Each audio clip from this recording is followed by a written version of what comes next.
Just let me know when you guys want to start.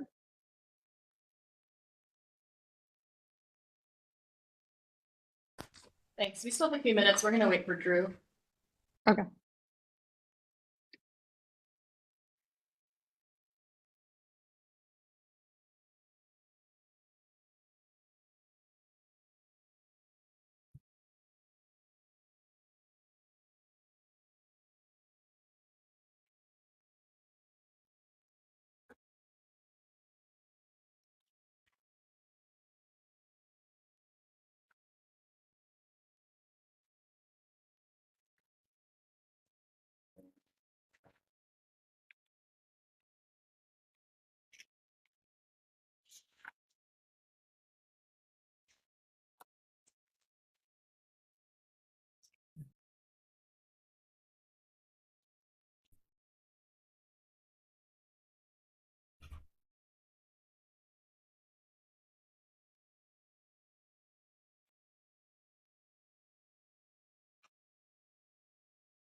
I see also Councilwoman, the Commission Member McCray Scott on as well.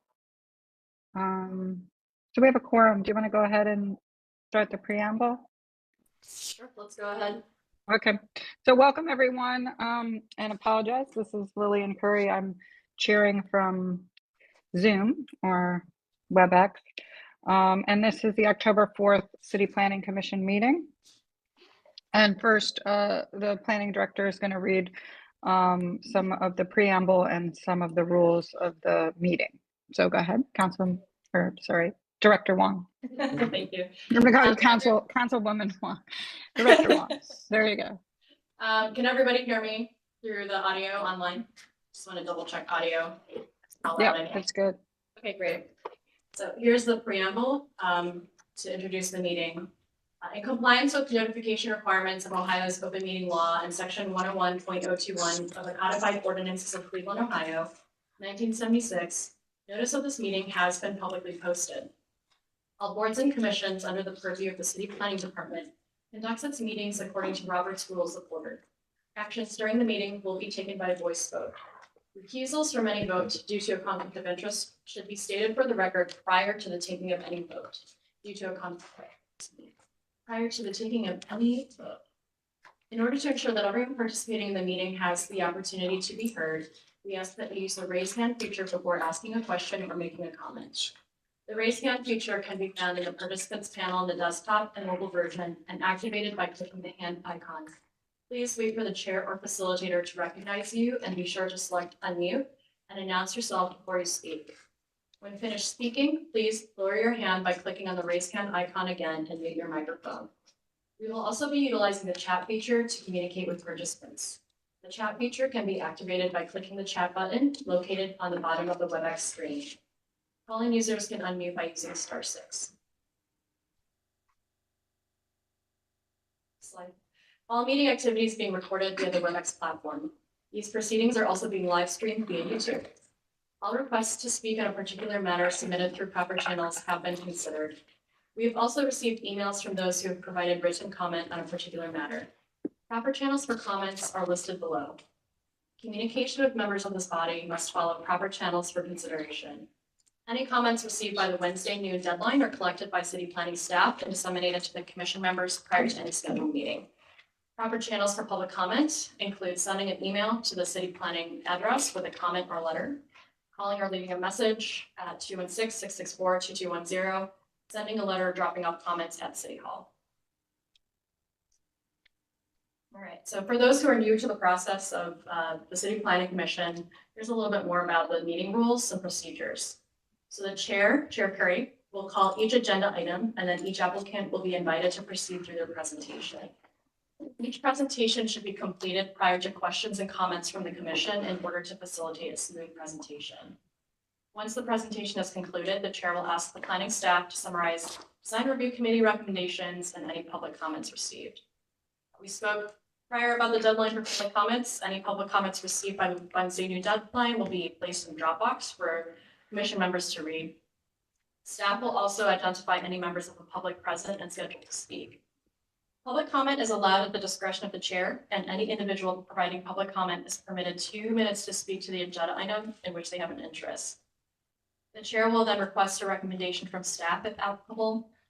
The Commission will then begin deliberations and project review. And then any Commission member except the Chair may make a motion at any point after an agenda item has been called. Thank you. First, let's call the roll. Anthony? Present. Fluker? Present. Curry? Present. McCray Scott? I saw her online. All right. Okay, I'm Sergeant. All right, he's not here. Slight. Present. Thank you. We have a quorum. First order of business is to approve the minutes from the September 20th meeting, which we have in advance and you have at the table. And I'll need a motion for those or any questions or comments. I move approval. Second. We have a motion and a second. Call the roll. Anthony? Yes. Fluker? Abstain. Curry? Yes. McCray, I'm sorry. Slight. Yes. Motion carries. The next item is a zoning text amendment, which is a public hearing. And it's map change 2682, establishing a zero foot setback on property of West 26th Street between Lorraine and Chatham. So I'm going to read the rules. Since this is a public hearing, we will take public testimony if there is any. And the format for a rezoning is first we'll hear a report or a presentation about the proposed rezoning. Then we'll hear sponsor testimony. This could be the council person, the owner of the property, etc. Then I'll open it up for public comment since it's a public hearing. First, we'll hear from proponents of the matter, and then we'll hear from opponents or anyone who has questions. You'll be asked to raise your hand, or if you're in the staff will call on you if you're actually in the hearing. You'll have 2 minutes to speak, and we'll need you to state your name and address clearly.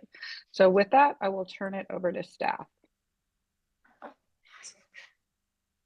Thank you, Madam Chair. My name is Xavier Bay. Make sure this clicker is working today here. Okay. Do you want me to do anything? It looks like it's working. Okay. Thanks. And so still having trouble connecting to the dual monitor here. So for the audience, you can see this presentation behind you here. So today I'm presenting a proposal for establishing a 0-foot map setback along the northeast and southwest sides of West 26th Street between Lorraine Avenue and Chatham Avenue. And the real purpose behind this map setback is to allow adaptive reuses of vacant properties and to promote a variety of housing typologies, which also will promote walkability in alignment with our Connecting Cleveland 2020 plan. And so here's sticky here. Here's the existing zoning that you can see on the slide. And really, we're focusing on West 26th Street, which is center screen. And so you can see there's a mix of local retail, two-family residential zoning districts. This is right in between West 25th Street and St. Ed's campus. St. Ignatius. Whoa. I was trying not to do it, but I did. St. Ignatius campus. My apologies.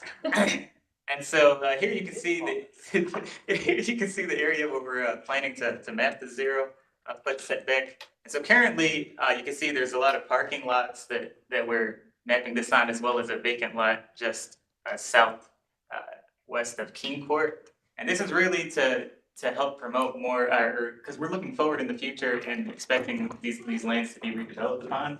So really, it's to help these buildings front more on West 26th Street.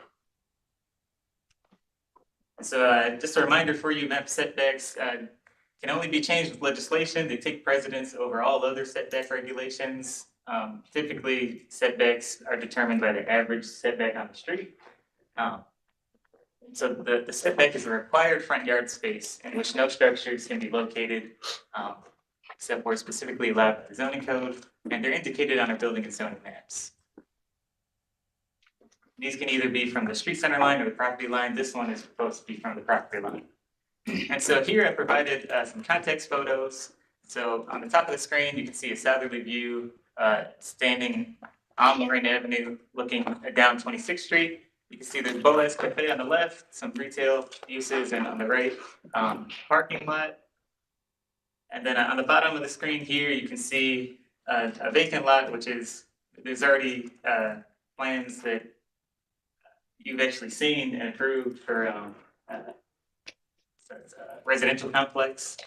And so moving on here, you can see some more of the street context, the parking lots that I mentioned on the eastern side there as well of West 26th Street. On the bottom there, you can see the corner of King Court and 26th. So really, we're hoping to see more infill along these vacant yards, these vacant lots. And so next slide, I have some more of the residential context. So I have some more of the residential context that you can see on the block. On the easterly side, there's more houses that are really positioned up close to the sidewalk, which is why we didn't go as far down the setback. On the bottom there, you can see some more of the residential context. Just next to that home is another parking lot. And so this is just a reminder of the home that you previously approved, and really another driving factor for the setback to see more infill come into these vacant lots along the street. This wouldn't be able to, this structure wouldn't be able to be built this close to the street line or the sidewalk, my apologies, without the setback, because right up and above and below it are parking lots. And so when there's not that much occupancy of buildings on the street, you're taking 15% of the depth of the lot to determine the front yard setback.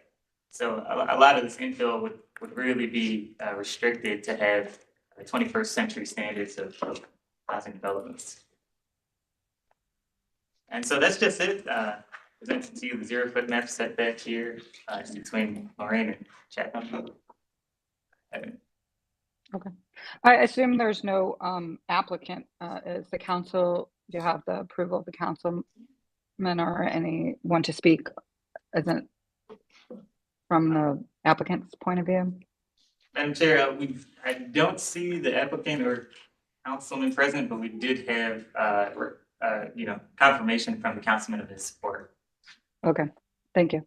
Okay, well, we'll open it up to the public comment, public portion of the meeting. Is there anyone online or in person who'd like to speak in favor of this zoning change?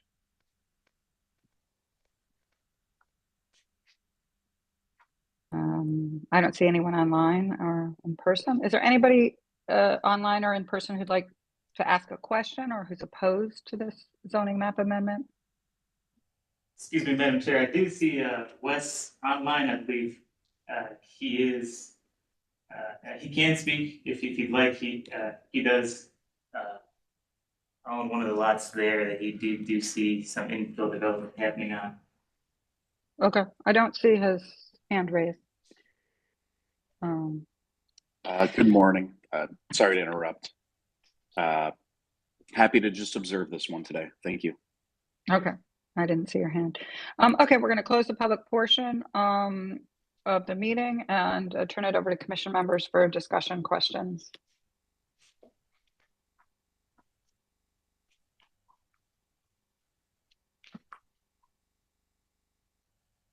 I will move approval of map change 2682. 85. Or no, 82. 82. Second. Who seconded? We have a motion and a second. Call the roll. Okay, Anthony? Yes. Luther? Yes. Curry? Yes. McCray, Scott, I'm sorry. Sergeant? Abstain. Slide? Yes. Motion carries. Thank you very much. A second item is also a zoning matter, so we'll follow the same procedures. It's a conditional use matter, a resident group home. This is a large state licensed residential facility, 12 resident group home. This is at 756 East 105th Street. I show here that it might be postponed. Are we postponing this one? Yes. Oh, we are. Okay. Okay, so I apologize. I might have an older agenda up. So we're postponing that, and we'll go on to the design review. This is the Northeast Design Review District, and Northeast 2024-019. This is the Lee Memorial Church wall sign seeking final approval. This is at 861 East 105th Street. Is the project representative online or in person? I'll need to swear you in. I have Caitlin. I am. Kate. Okay. Do you swear to tell the truth, the whole truth, and nothing but the truth as you shall answer to the penalty of perjury? I do. Okay. They have your slides so you can present. Okay. So my name is Michelle Miller. Kate is my permit coordinator, and I'm from Acre Signs. Pastor Reed is out of town in Columbus, but I do believe we have someone from the church present virtually. What we're proposing to do here is a double face LED message center that will be V-shaped at 110 degree angle. It will project off the wall about 4 feet from the building. We have added aluminum top to protect from water. The frame will be welded, and then the LED will be welded to the frame. This display has the female alert system, so if there is severe weather or, God forbid, an Amber Alert in the area, it would go to their display and then back to its regular playing schedule. It also has what we call advanced scheduling, so this display can be dimmed to 100% at night, or we can turn it down accordingly, so you can really, for the daylight savings time where we have, it gets dark very early, they're able to go in and have a scheduled 7-day week and be able to turn down the display. We believe there would be no negative impact if this project were approved. Based on the irregular shape of the property, because the front of the property, there's nowhere for them to put a sign. And then on the property, in order for them to put a monument up, it would be so far away from the building that it would subject them to vandalism. So I'm happy to answer any questions. I think we've done that. We have photos of other locations, and happy to answer any questions. Okay, thank you. Is there a staff report on this one?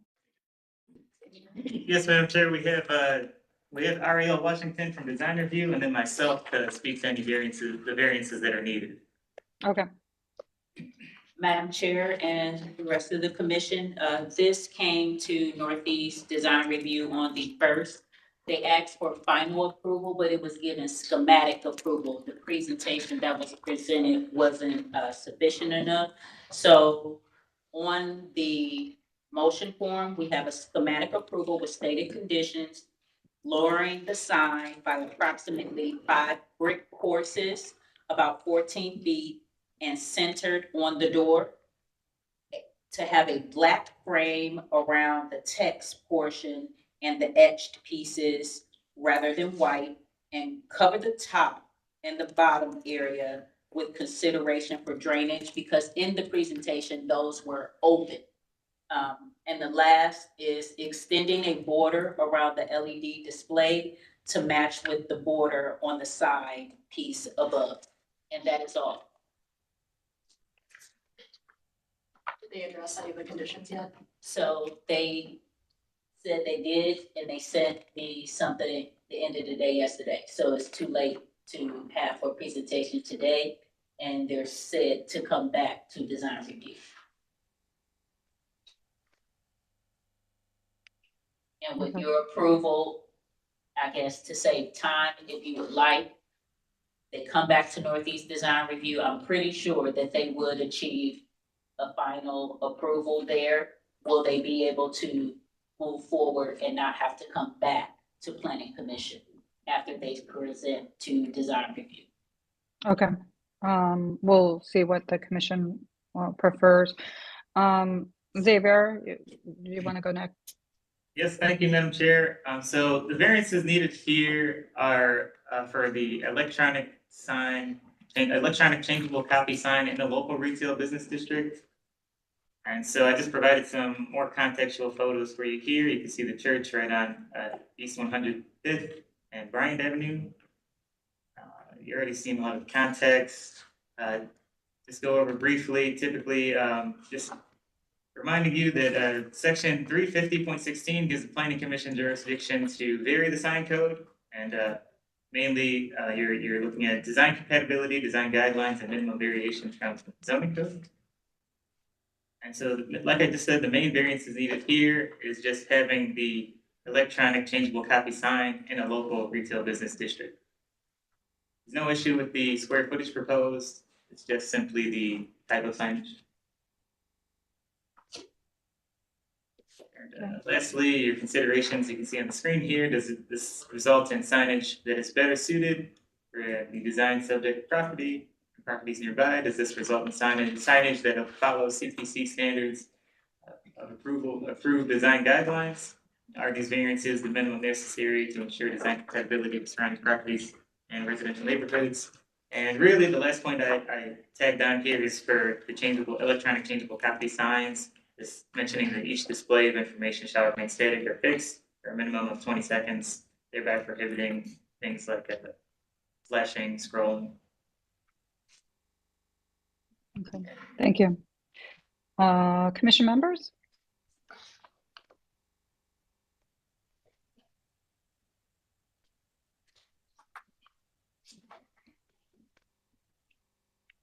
Correct me if I'm wrong, but I feel like there's a pretty wide precedent for electronic signs on churches around town. So this is, I know this is in need of a variance, but it's certainly a variance with precedent. If I'm not mistaken, correct?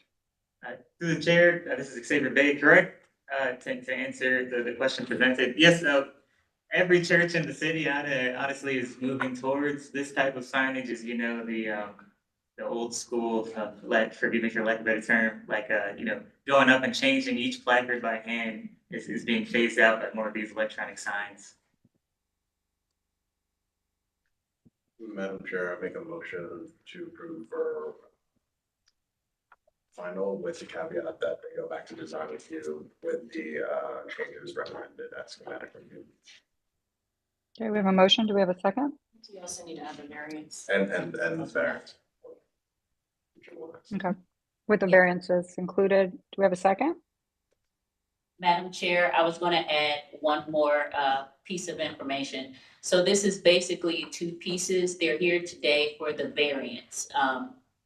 If you all agree to approve the variance today and then come back to design review for final, that will be wrapped up at the next meeting.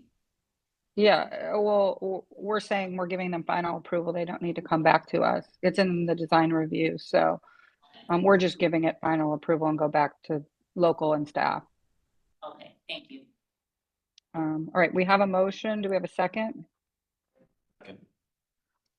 We have a motion and a second. Call the roll. Anthony, Yes. Luker, Abstain. Curry, Yes, Sergeant, Yes. Slide. Yes. motion carries. Thank you very much. So, to the applicant, you will still have to go back to local design review, and the planning director will be able to sign off once you've done that and met all the conditions. If you can't for some reason, then you'll have to come back to us. But otherwise, you don't have to come back if you can meet all the requirements. Okay, thank you. You're welcome.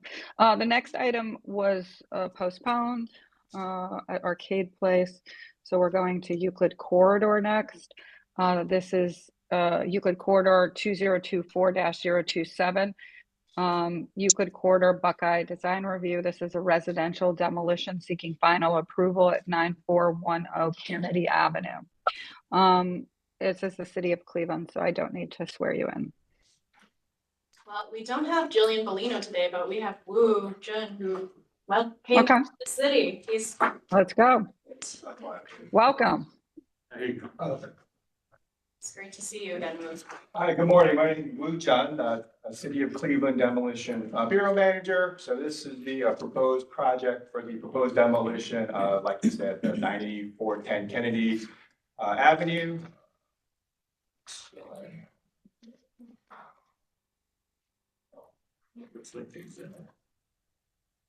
One second, please. I have the slides.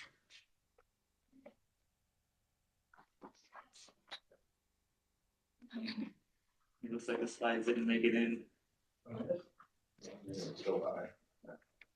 Sure. Let me see if I can transfer that. Xavier's gonna try to pull it up. Oh.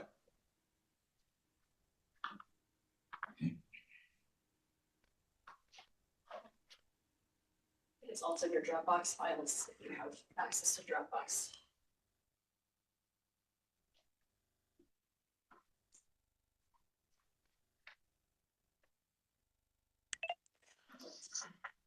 Good morning, commission members. This is Kim Scott, neighborhood planner. I will just say, while you're trying to get ready to go, that this was approved yesterday by the Euclid Corridor Buckeye Design Review Committee unanimously. And the only, it wasn't really a condition. They just wanted to ensure that all structures on the property would be included in the demolition. So that's all I have. Thank you. Let's wait for the presentation. All right. Do you want to move on to another item and come back? Or do you want to wait? Are you able to multitask that, Xavier? Yeah, we can check. You wanna go to the signage one? Yeah, let's do Okay, that. let's do this. You could have. Okay. Okay, we'll go to the next item, which is Euclid Corridor electronic sign review for final approval. This is at Evangelistic Temple of Faith. It's a new ground sign at 14804 Kinsman Road. Is Gabriella here? Gabriella from Apex Construction? Or is there a somebody representing this project here? So Kim Scott again, and I expected her to be online, present. I did send her the link yesterday to join. I'm not sure if she's online or not. Well, we're gonna go on, keep going. So Do you want to go back to the demolition or keep going? Yeah, no.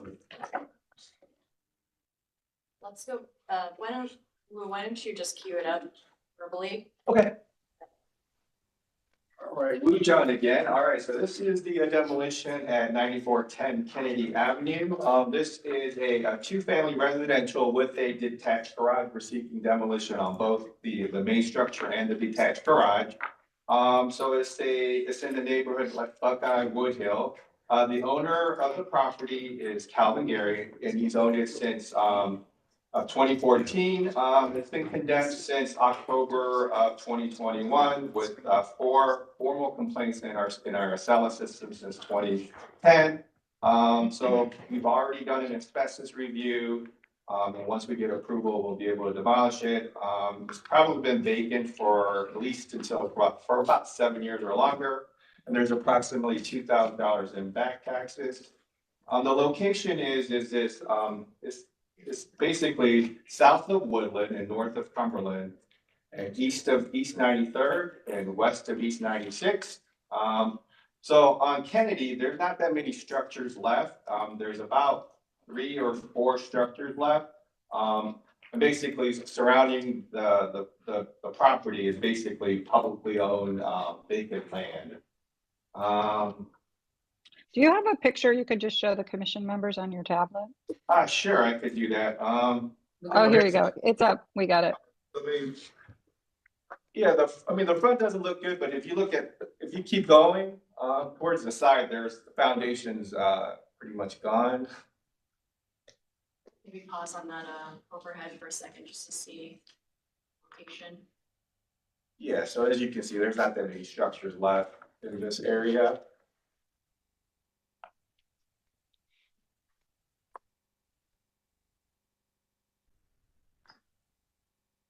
So where they have the little tarp, that's where the foundation is gone, and you can scroll a little bit more, you'll see it a little bit better. Like right there, so that's the foundation's missing, and as you can see, the garage is in the back as well. You can just move forward, and these are some of the interior photos. It's just like a regular interior. It's not terribly trashed, but it's still got debris inside. And all the mechanicals are missing, obviously. Just more pictures. Just our standard demolition, as you can see. Okay. Thank you. Commission members, any questions? Madam Chair, I move to approve demolition as presented today. Second. We have a motion and a second. I'll call the roll. Anthony, Yes. Curry, Yes. Sergeant, Yes. Slight, Yes. Motion carries. I'll put my name. Yeah, you're not allowed to vote. Yes. An extra, there you go. I like it. Skipped over you. Okay, Madam Chair. yeah, Thanks, Boo. we're good. So I'm just gonna ask one more time before I go on to see if Gabriella is on from Apex Construction. Okay, I don't hear her. Can we have a motion to postpone this one? This is the 14804 Kinsman Road. Madam Chair, I move to postpone 14804 number Kinsman. 2024-028 electric sign at 14804 Kinsman Road. Motion, do we have a second? Second. Call the roll. Anthony, Yes. Fluker, Yes. Curry, Sergeant, Yes. Slight, Yes. Motion carries. I also, on my agenda, see that in downtown Flats, the Superior County parking lot expansion was also postponed. Is that correct? That's correct. Okay, so we'll keep going. We're gonna get through this agenda pretty quickly. The downtown design review Flats. The next item is 2024-044. This is the Sheraton Hotel demolition. This is at 5300 Riverside Drive. We have someone here from the Port of City of Port Control. I do not need to swear you in, and this is for the demolition by the airport. Great. Do you want to come up? Good morning, Madam Chair, members of the commission. My name is Dennis Kramer. I am the Assistant Director of Airport Development for City of Cleveland Department of Port Control. With me today, I have Brad Becker. He is our Deputy Commissioner of Airport Development. I'm here to present to you this piece for demolition of the old Sheraton Hotel on Cleveland Hopkins International Airport campus. The original structure was built in the 1950s. It was expanded in the 1970s. Minimal upgrades, renovations since that time. It's located, as you're coming into the airport campus, you can't miss it. It's right there as you're coming in on the entrance drive. Thank you. There you can see coming off of State Route 237, coming into the airport campus. It's right front and center there, coming into the airport campus. The little bit of history on a little bit more history on the hotel. It was under a long-term lease with an operator to operate it as a Sheraton hotel. As the hotel was not financially doing very well pre-pandemic, obviously entering into the pandemic, hit a lot harder times, I'll say, a lot of back tax issues, and just through the pandemic, really took a number on the hotel. Port Control, we started a master planning process back in 2019, an FAA master planning process. So all airports that receive federal funding, we need to have an FAA master plan approved through the FAA. And so in that process, starting in 2019, which included in 2021, we identified the fact that the operation of the airport has changed, we no longer have a need for an on-site hotel. We do have sufficient capacity for hotels in the area, in the general vicinity of the airport itself. And through that master planning process, we determined that an on-site hotel was no longer needed.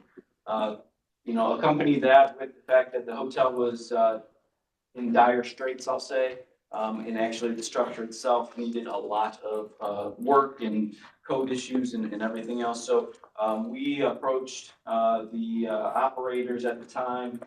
We worked out a settlement deal in which we took control of the lease, and the hotel at the time, this was in 2022, was shuttered at the time. It has been, there since. We've gone through an auctioning process to auction off all of the contents, and have been working towards demolition for the last 2 years now. We had, again, going back to that FAA master planning process as part of our overall terminal modernization development program that is upcoming. We identified the need for, we identified the fact that we didn't need a hotel anymore. And then we identified that we also need this land where the hotel sits for reconfiguration of our landside campus. We have a lot of needs at our landside campus, reconfigured roadways, additional surface parking, all of that. So I'm gonna hand it over to Mr. Becker to have a few things, and then I will come back and finish out our presentation here.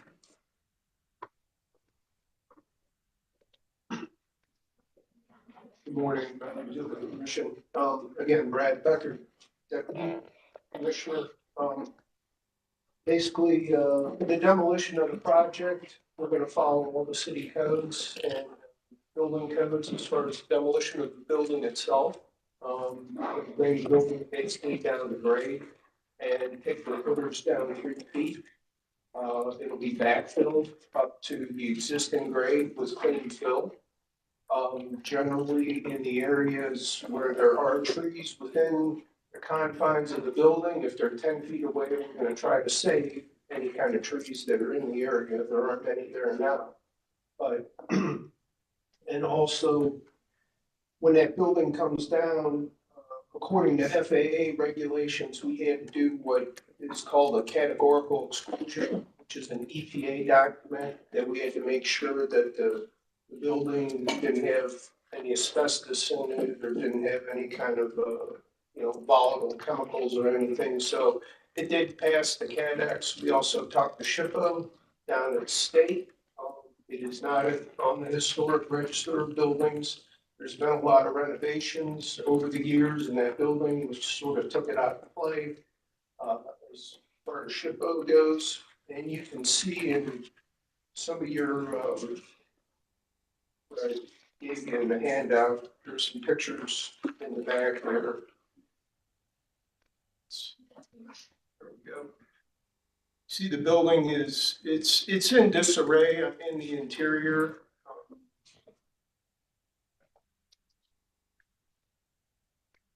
I can actually show it here for you, sir. Yeah, you can see the interior of the building's in very bad shape. Really, any kind of developer would not want to redevelop that age of a building and do anything with it, as Dennis pointed out. So, and for the future plan at the airport, it's better that the building comes down and we can reconfigure the space for something that's going to meet our plans in the future. So, any other questions? And on that note, as Brad mentioned, the larger picture here is that this is the first step in what we're calling our terminal modernization development program.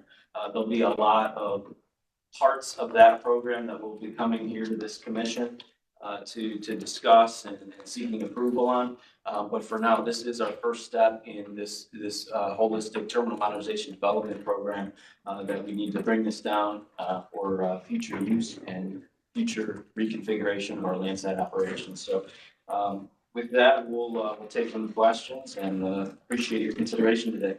And Okay. this is Director Huang. I would just like to add my strong support for the demolition of this property. It's been in process for many years. So we're looking forward to supporting the airport in this endeavor, and Mayor Bibb is very supportive. Thank you. Commission members, questions? Yes, I have to become nostalgic, only because there used to be a nightclub called The Final Approach. I'm dating myself. No, I didn't participate. I was too old, too young. But my mom worked there, and she has Wow. photographs with a lot of famous celebrities, like Muhammad Ali and Al Green, and Wow. back then. So it just brought back memories. 'Cause my mom has been gone since '88, so I just thought about that. I'm not trying to steal your thunder, Mr. Landscape Man. However, in my travels, when you're driving heavy equipment within drip lines of trees, you could damage them and they die later. So, if you're planning to maintain or save trees, I think you should pay attention to tree protection and make sure that heavy equipment doesn't encroach or impede on those drip lines. Fortunately for the applicant, they put in their document that they gave us that there's less than 10 trees directly affected in the 10-foot building footprint, away from the building. And kind of thinking and kind of pursuing the master plan, they'll probably reorganize, maybe do more tree planting. So I made okay. Thank you. Sorry, Mr. Landscape. So name is Drew Bynum. Madam Chair, I motion to approve the demolition as presented. Do we have a motion? Do we have a second? Second. Motion is second. Call the roll. Anthony? Yes. Fluker? Yes. Curry? Yes. Sergeant? Yes. Slide. Yes. Motion carries. Thank you very much. And we'll look forward to seeing the airport master plan coming soon. Thank you. Next item is Downtown Flats Design Review. This is the Cavs and Clinic Global Peak Performance Center. This is seeking final approval. This is at West 3rd and Eagle Avenue. We have Nora on this, but I assume we have other folks on who are going to present or speak to this matter from any representative? So I'm going to swear you all in at once. I'll just need an aye. Do you swear to tell the truth, the whole truth, and nothing but the truth as you shall answer to the penalty of perjury?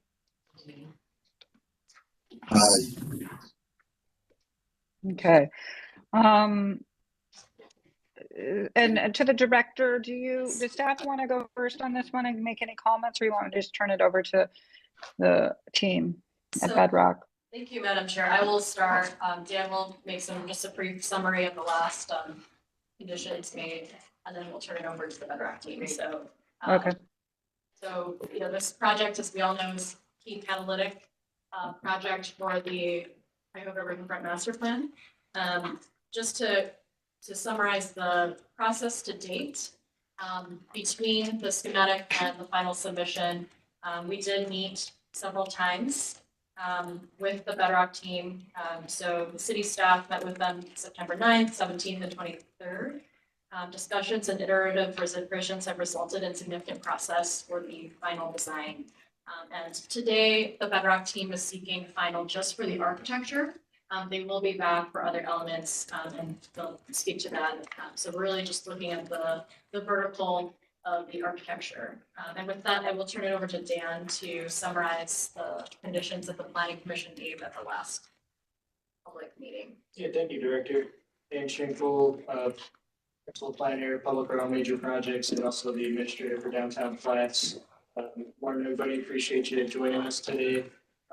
Just gonna cover really quick. The applicant did receive final architectural approval last week at Downtown Flats. And just to catch us up, because it was a couple months since you've seen the applicant for this project. They've been obviously back for the master development plan, but we're going all the way back to April when they received schematics. So I just wanted to refresh everyone's memory. At that time, the commission incorporated all of the DRAC's comments as part of the condition for approval. I've kind of condensed those things. I'll cover that after the applicant's presentation. The commission also asked the applicant to consider changes to the promenade and the concrete wall to make for a better pedestrian experience. So that's talking about the wall along the riverfront. Also, the condition to consider changes to the path down West 3rd and Eagle Avenue as you enter into the site from a pedestrian's experience. So that's kind of walking underneath the structure of West 3rd. Those are your key points of, kind of first moments that you see the building and you encounter it.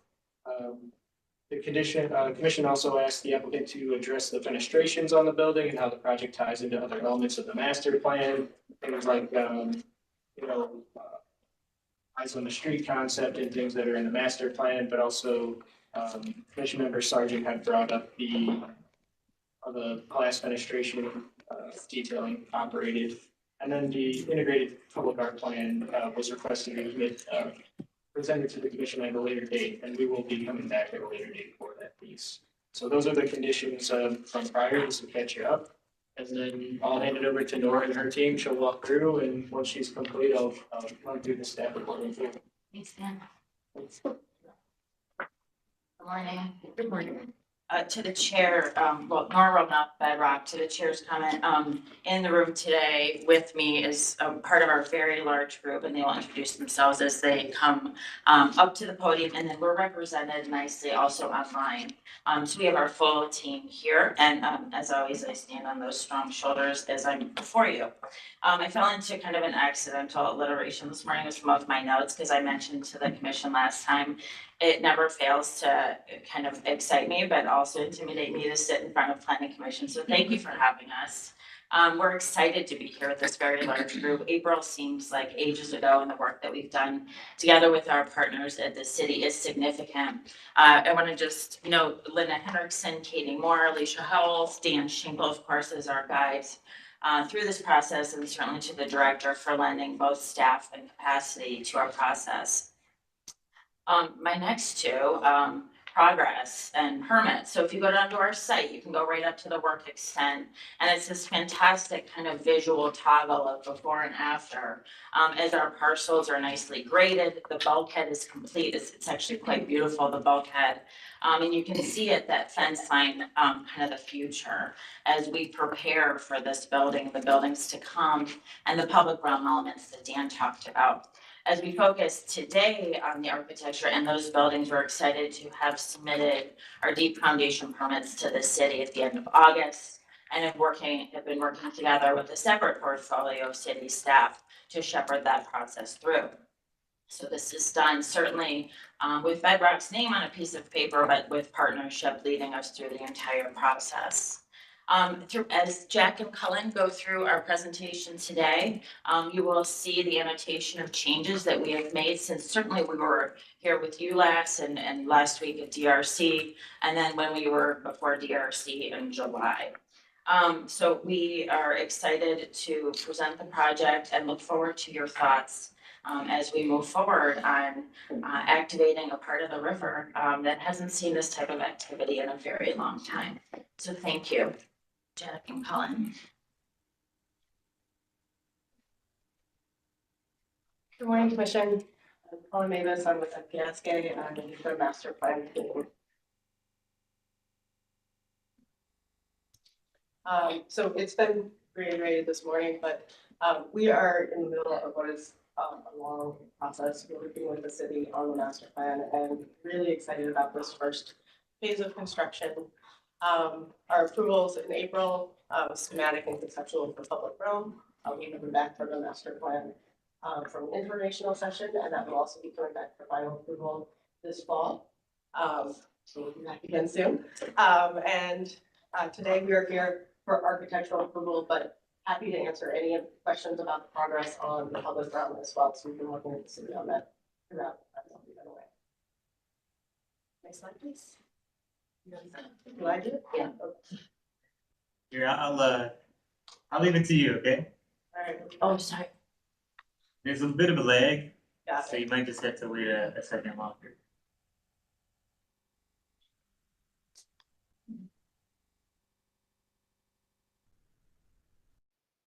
All right. So we are here today for sequence 1A, what we call this initial phase.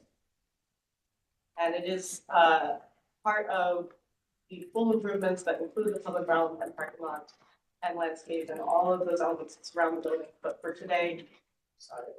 I can take care of it. It looks like it's jumping around a lot. So just give me the cue when you want me to move ahead. Okay. Let me know what's coming up here. Is this the slide you want to start? Just one ahead of this. All right, we got it. Yeah.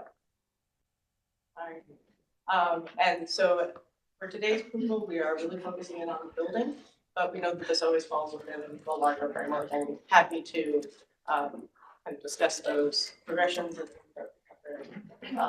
without this mirror last time it's schematic. But with that, I will hand it over to Jack.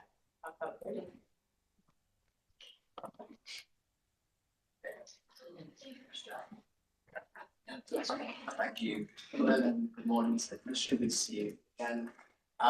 We can move to the next slide, and before I start, I do just want to acknowledge members of the city staff for their ongoing coordination and collaboration with us as we collectively seek to produce the best building and design outcome for Cleveland Cavaliers, and the Cleveland.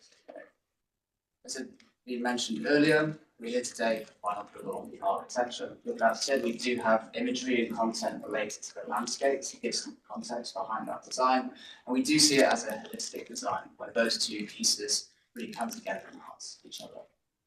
The content in our presentation is really focused on the changes that we've made since schematic, in particular responding to the points that we have present.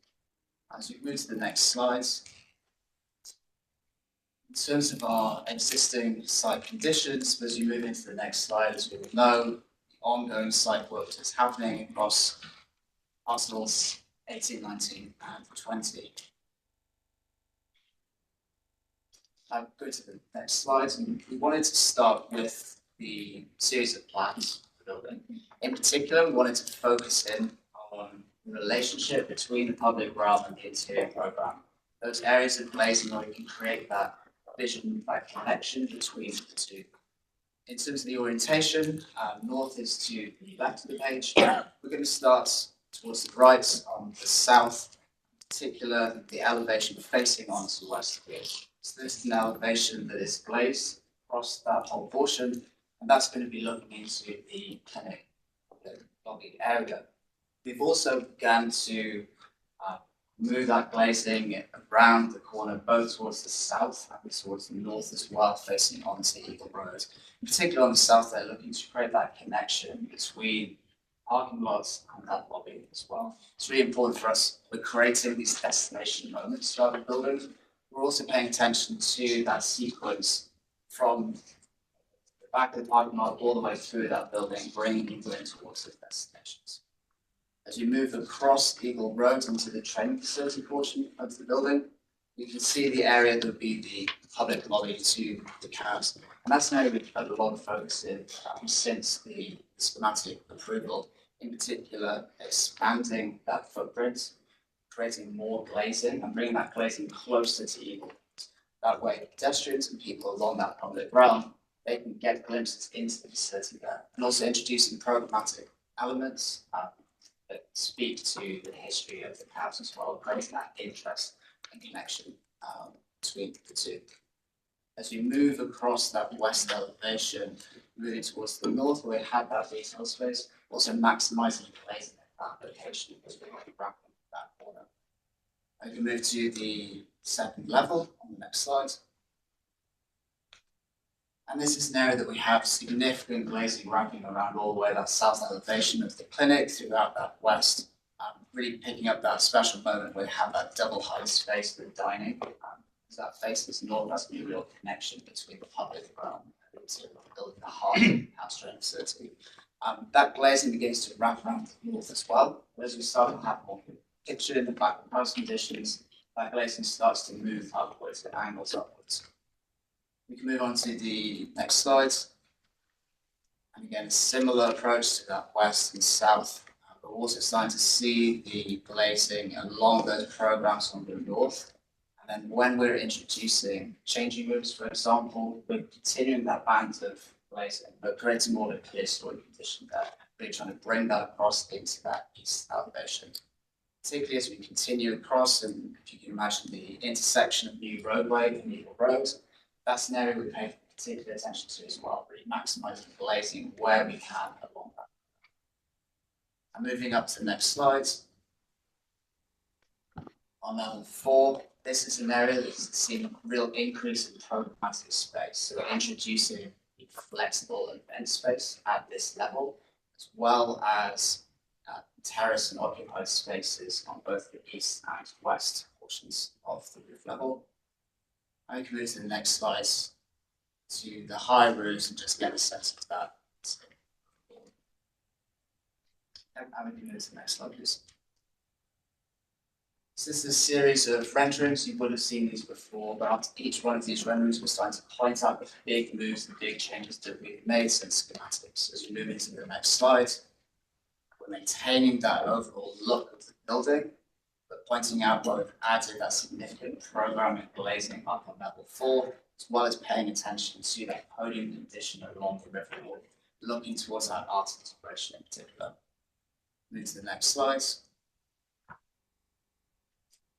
This view looking towards Eagle Road, as we move to the next slide as well, pointing out that additional programming wraps around this elevation as well. And in particular, we're focusing then on the increased glazing in that lobby area. We're reducing some of the paper wall and introducing more glazing there, so we start to see that connection. We'll go into that in a little bit. Now moving on to the next slide as well. And we'll pause here for a second. I know before we had some questions regarding to the current wall, the glazing, how can we achieve this seamless look? So to clarify, there's no curved glazing on the building, it is segmented.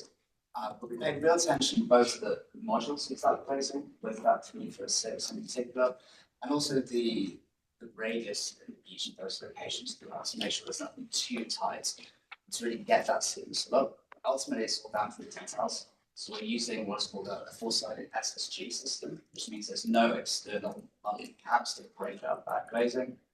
And we end up with a 3/4-inch joint between the glazing pieces. And that's where our blades, those fins that move around dynamically on the side, that's where those are light. As we move to that next slide, spoke about the relationship between that lobby area and the road. We can start to see here that also includes the river wharf line here. Next slide, please. So focusing in on that area, on the left we have previous condition, on the right we can see we're expanding that area, bringing that glazing out, reducing that opaque portion, but still maintaining that sculptural look, that soft bit coming down each of the ground. Next slide. And then moving just towards the viewpoint towards the clinic, and next slide focusing in on that lobby area in particular. Again, just that relationship between the public realm and that patient connection between the programs. Next slide, please. So those are the big moves. Before we go into more detail into all of those, I just want to take a moment to focus on those key comments that we have heard that we're looking to address within this presentation design. So that includes that intersection between Eagle, New Roadway, particularly coming down Eagle, creating that gateway, that destination experience, as well as the roof areas, looking for that added dynamism, massing at the roof level, activating the building edge of the riverfront, and then also starting to showcase that illumination, that exterior lighting that can bring the building to life at night. Next slide. So looking at that massing, in particular that added program up on level 4, starting to see that place here. All of that area in blue, that's wall glazing that's facing outwards towards the river. If we move to the next slide. View more so from the northeast, we're starting to see that added massing, the stepping that we're bringing in here. We're starting to break up that large expanse of flat roof. We have that terrace area on the west. We also have some here on the east as well. So this will be that view that we've done. Next slide, please. Now just starting to bring in some color, bring in some renderings, get that relationship between those new pieces, but then also with the landscape, the road walk will come together as one here. Up and integration there that we'll pick up later. Next slides. A similar viewpoint now, more so from the back. You can see that additional event space wrapping around the Taxi Bella for the training facility. Next slide. So this is a really key view for us. One, we're starting to show that additional massing that we have at the roof level, but we're also starting to really demonstrate the relationship between New Roadway and the building. As you can see, New Roadway is really rising up against the building, and that pedestrian experience will always be at the level of those panels. So you're not going to be at that open, so to make that a clear point here as we come up towards that intersection. And on the next slides, looking at that area in elevation in particular, you can see dotted in here, that's the elevation of the New Roadway. So again, you're always up at that higher level. It's also worth pointing out here just the differences in terms of our levels within the building and that intersection of New Roadway and Eagle. There had been discussion about can there be an entrance at this point, but really because of the phasing of the roadway elements and also the disparity in terms of the level building and the elevation of that roadway, that isn't something that's feasible. I think additionally to that as well, in terms of the circulation of people, we're seeing that also from the parking lot through to that lot area, lot attention to in particular. But with that being said, I think we can move to the next slide. Really starting to look at how we can create that special moment, create something a little different along this slide here. We can go into a little bit more detail later, but it's starting to really maximize that glazing, using a mixture between lighting, actually how we can articulate that facade to create depth in different ways. Starting to show that here, and that will continue across that east elevation, and we start to end as we move that corner towards the east. Next slide. So at this point now we're looking at that ground level, that pedestrian ground through the wall. In blue we have highlighted the glazing areas. In particular you can see the dashed lines of where that lobby extension used to be. The amount of additional glazing there. You can start to see the relationship between the opaque walls and the glazing is much more of 50-50 now. And those red lines indicating where we have that decorative precast concrete where we have that floor plan. And we can also start to see how it's not just a straight wall, it's starting to introduce some depth as well. Next slide, please. So looking at that floor liner, that decorative precast, on the left we have the previous floor liner design. On the right, we have an updated version. So this is something that's a lot more organic, it's a lot softer, something which we think to look more towards the human scale as well. It has some movement as well, so it's maintaining that verticality, but there's some movement, it's almost like we're down. Also be towards the rift as well, so that movement. Next slide. Looking at that form liner in context in different projects, and I would focus on the two images on the right in particular. The others show a horizontal seam, we won't have that horizontal seam, so we'll feel like that monumental, also quite soft organic look that we see on the right of the screen. Next slide.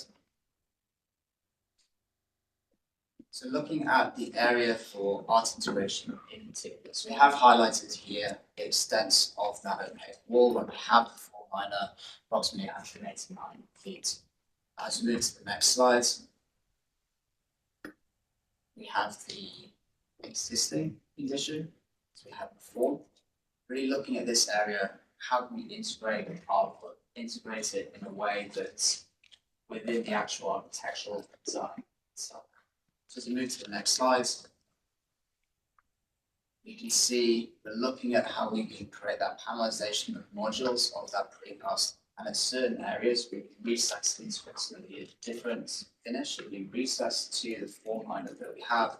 Those are the areas that we would integrate into basically artwork for those. As we move to the next slide, we get a sense of the scale of that as well. These are just placeholders in terms of what that artwork is. We go through a robust way of deciding on that artwork, working together, and particularly to both the comparison and bedrock history in that as well. We can zoom in on the next slide. Potentially we're touching on the history of the cabs and the sides, maybe go in a different way, but starting to get a sense of that scale and the connection that people can have to that artwork. Really looking at the landscape as well in terms of how that can create different moments as well. Next slide, please. Okay, so moving now towards Eagle Road, that really key gateway experience. So this would be rendering the design that you've seen previously. Move to the next slide. So starting to highlight changes that we make. So you can see in that large red box, we're looking to maximize that grazing as much as possible, create that connection between the program and the public realm. Those vertical lines, as well as that horizontal piece underneath the space, those are linear LED lights. So those actually integrate into the panels themselves. And those are panels which we're now starting to articulate. And by that, I mean we're starting to angle those out in certain areas, creating some additional depth. That allows us to create a light profile where those LEDs. And if we go to the next slide. So we're starting to see that come together here. So in more daytime view, we have 5 different colors for those metal panels. Getting some real variation in there. We can start to see those panels begin to angle out, getting that added depth. And really you can see the impact of that maximized glazing piece relative to the street. The next view, starting to see how we can activate that light with the use of lighting. And in particular, I've been drawn towards that performance space over Eagle Road. The way the roadway works as well, we're almost at eye level with some of those pieces as well. That's an area that's going to have a lot of activation. It's going to be athletes, it's going to be half court and running track as well. There's going to be a real point of interest for people as they look and come down Eagle Road. And underneath that occupied space, we have that horizontal linear light, but we're also looking to light the software as well, and that would be color changing. And then there's ways we can introduce signage and create interest there. So we can move to the next slide, and just zooming in a little bit more towards that intersection, getting maybe a little bit of a better sense of how those lots of data panels come together. And the next slide again. looking towards that activation at night, the impact of the performance space, but then also. Next slide, please.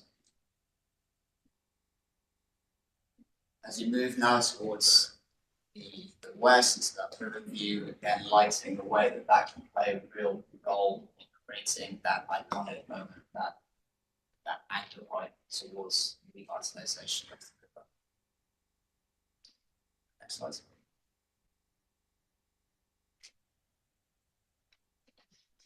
So looking now towards Eagle Road, that softer condition of performance space above, just wanting to give a little bit more visual information about how that all comes together, the volume of that space underneath, really tying it all together here. And again, on the next slide, just looking in the opposite direction, towards the impact of the landscape as well, and tying all of that in. And next slide, please. In terms of materiality, this is very similar to what you've seen before. It's really the Form 9 where we're making that change. Next slide, please. Now we have that similar palette, bronze colours, the words, the light and concrete as well. Slide.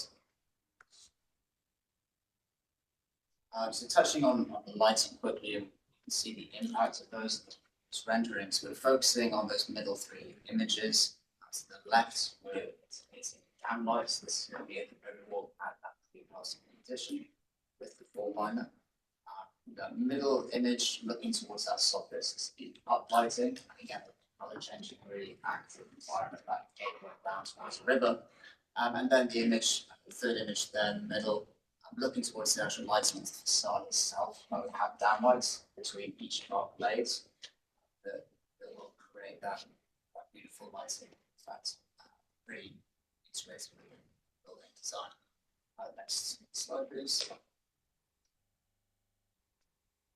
Elevation diagrams just indicating where we have those different materials on the building, primarily with the glazing, the metal panels, and the podium below. And to the next slides, similar. The other two elevations in the east. So move to the next slide. Looking at each of those individual elevations, really starting to get a sense for the depth that we can create with that materiality, with these rendered views. The impact of the roadway relatives to the building. To the next slides. That west elevation. You start to see those blades as you look at them on the oblique there. To the next slide, please. Towards the north as well, how that glazing starts to wrap around, introduce the metal panels, and then relative to new roadway as well. And then finally on the next slide, please. That east elevation. And we'll discuss the ways that we're trying to elevate that portion to the slide. Just looking at that vantage point from the river towards the building, more dusk view, and then on the next slides, that same view at night, really that activation that we see is long. Next slide, please. Next, moving into the appendix, we can move through this quickly. Wanted to just touch on this slide in particular. We mentioned the arts integration. It's important to remember that this is part of a wider context. That arts integration of the building is part of the wider arts integration that will be part of the master plan as well. All seems to come together and getting that pattern together. And we move to the next slides. I think some initial vantage points on that river walk. So, we can roll through this. This is just in case of any additional discussion. Exactly.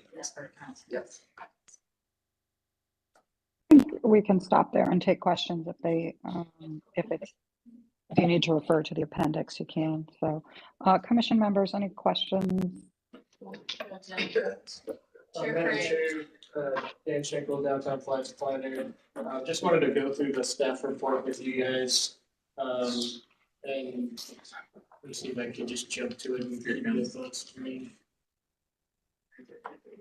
Found it. Instead of here. Okay.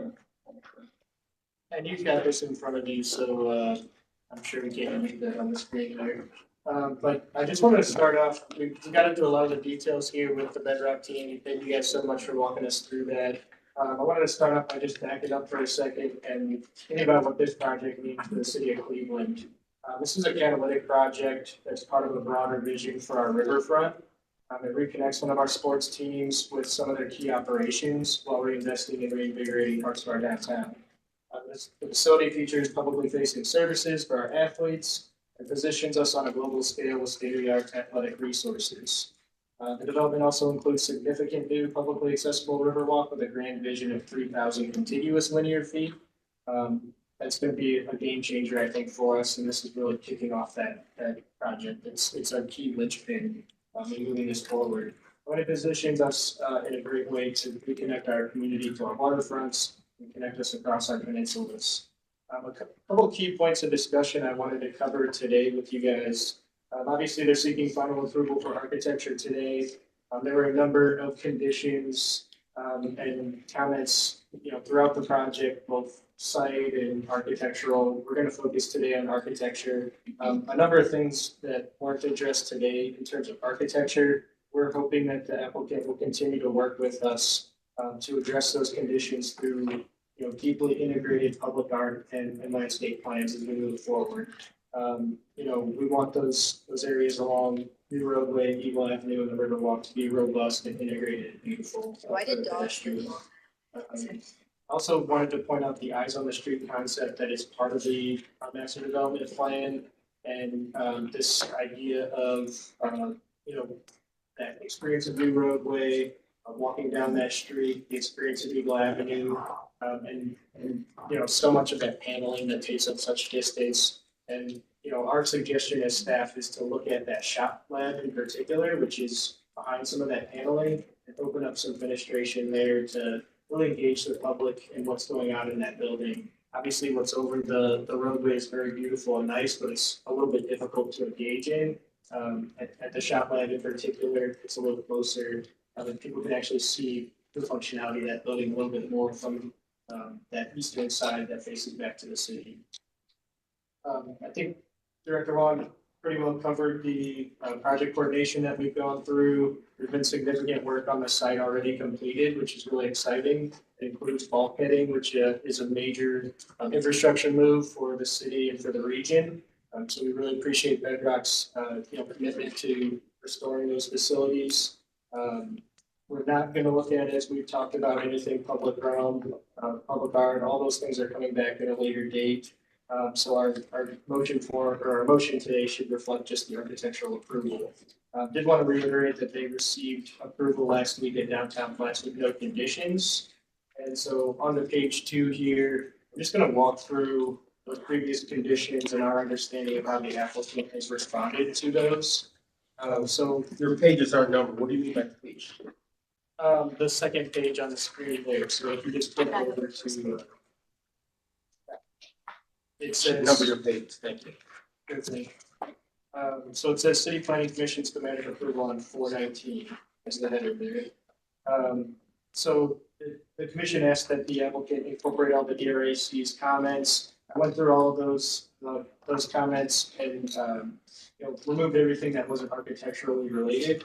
More than half of their comments were about the site and the public realm in general. Then I just condensed those down into the bullet points. I think a lot of what the committee had to say mirrored what the commission had to say. So you'll see those coming through as we move through. So number 2 there, the applicant to consider the changes to the promenade and concrete wall. They've now designated areas for public art components. Obviously, they're placeholders at this date. We'll be reviewing those later. And the form liner has been updated to a softer or rippling waveform. I think that's reflective of the river location. Number 3 there, considering changes down the path, West 3rd and Eagle Avenue. Eagle Avenue's facade now features a much larger fenestration, various shades of bronze paneling, additional lighting, and faceted components that make a little bit more of an engaging view there. And that's also the area that we're talking about the shop at as well, and seeing into that view. Additional views have also now been provided for the pedestrian experience below the elevated occupied structure. I think you guys saw those images, they're quite nice, to see that curvature and how it's lit. It was a little bit difficult previously to understand that experience, and we appreciate you guys for pulling those together for us. There's no building entrance at that location at Eagle and New Roadway, as was mentioned, but they did improve visibility to the facility there. The 20-foot wide pit that we previously talked about is still shown. And it's sort of at that level of Eagle and New Roadway. There's about a 6 foot, there's a short concrete wall with about a 6 foot high fence on top of it that would protect the pedestrians from that roughly 18 to 26 foot drop down. The fencing, the pathways, the streetscapes, all of that area will come back as part of future review. Number 4, applicants to address the fenestration and tie it back to the master plan. The applicant has increased the fenestration at that corner. They've done extensive additions to the fenestration at the rooftop. The first floor cafe and lobby fenestration was also updated and enlarged. New views along New Roadway and Eagle Avenue have now been included. But as we mentioned, the eyes on the street concept for the master development plan is still something that we emphasize and would like to invite the commission to really speak on that. As I mentioned, like creating that porous, engaging pedestrian experience is really what we're after there. And then as mentioned, the public art plan will come back at a later date. We do have some conceptual placement provided now, so we appreciate seeing where the team is looking at with that. As mentioned, we really want to see some robust integration of that public art and that landscape. So it really feels like one space, it's unified, it's focused, and it's really, highlighting how great that artwork and that destination can be along the river. They did come back since April to Downtown Flats. They received foundation approval only on that date. That was in July. I'll just summarize some of the comments that the committee had at that time. They were looking specifically again at the facades and the experience of the public realm, making sure that they felt human scale and supported the pedestrian experience both physically, psychologically, for comfort and enjoyment, and also safety. They noted that there's a lot of industrial context down in the flats now, so overcoming that with engaging pedestrian facades was a key discussion point. The committee also noted that view, that east elevation that looks back to the city is really where most people will view the building on any given day, and they wanted to see that addressed as a key frontage.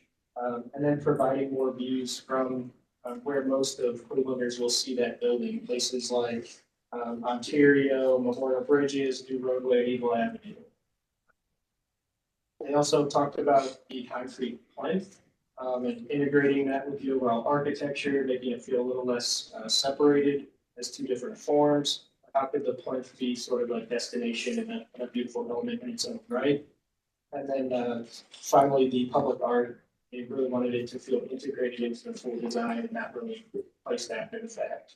So those were the comments back in July. The applicant did work closely with us over those following 2 months. They did a lot of updates and revisions. They came back to Downtown Flats just last week, September 26th, and were approved with no conditions. I do have, just for reference, the motion form from July and the motion form from September for reference. But that's all I have for you today, and looking forward to the conversation. Thank you. Thank you very much. Okay, so I'm gonna open up to commission members now for questions and discussion. Thanks, Madam Chair. I have one comment. I know you have a gaggle though, so I'm gonna let you go. I just wanted to be very clear, and I think I brought this up in the overall master plan presentation. And what bothers me is I think that we have to go beyond nomenclature and semantics when we talk about integration of art. I truly believe we've been missing the boat here in Cleveland. We should have those partners at the table. It should be a collaborative partner to inform and not apply, not just be there after the fact. That's what we ought to do in the city. I think we need to be very careful not to allow that to happen in this development, as well as the master plan. So to be clear, my definition, I believe, is it's actually more broader in the sense that these are your partners. So, thank you. Chair, can I address the Mr. Fluger's comment?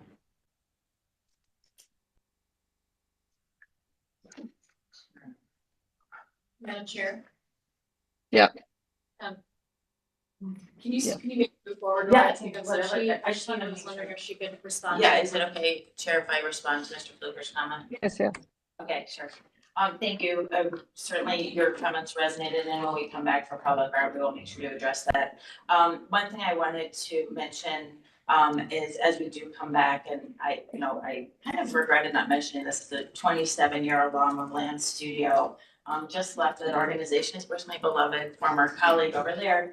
We hear you and we see you. So we both with the master development plan, which is I think where maybe your initial comments came in, and subsequently, but also Mr. Fluger, in the appendix, which we didn't get to today, is the integration of the key moments throughout the entire master plan.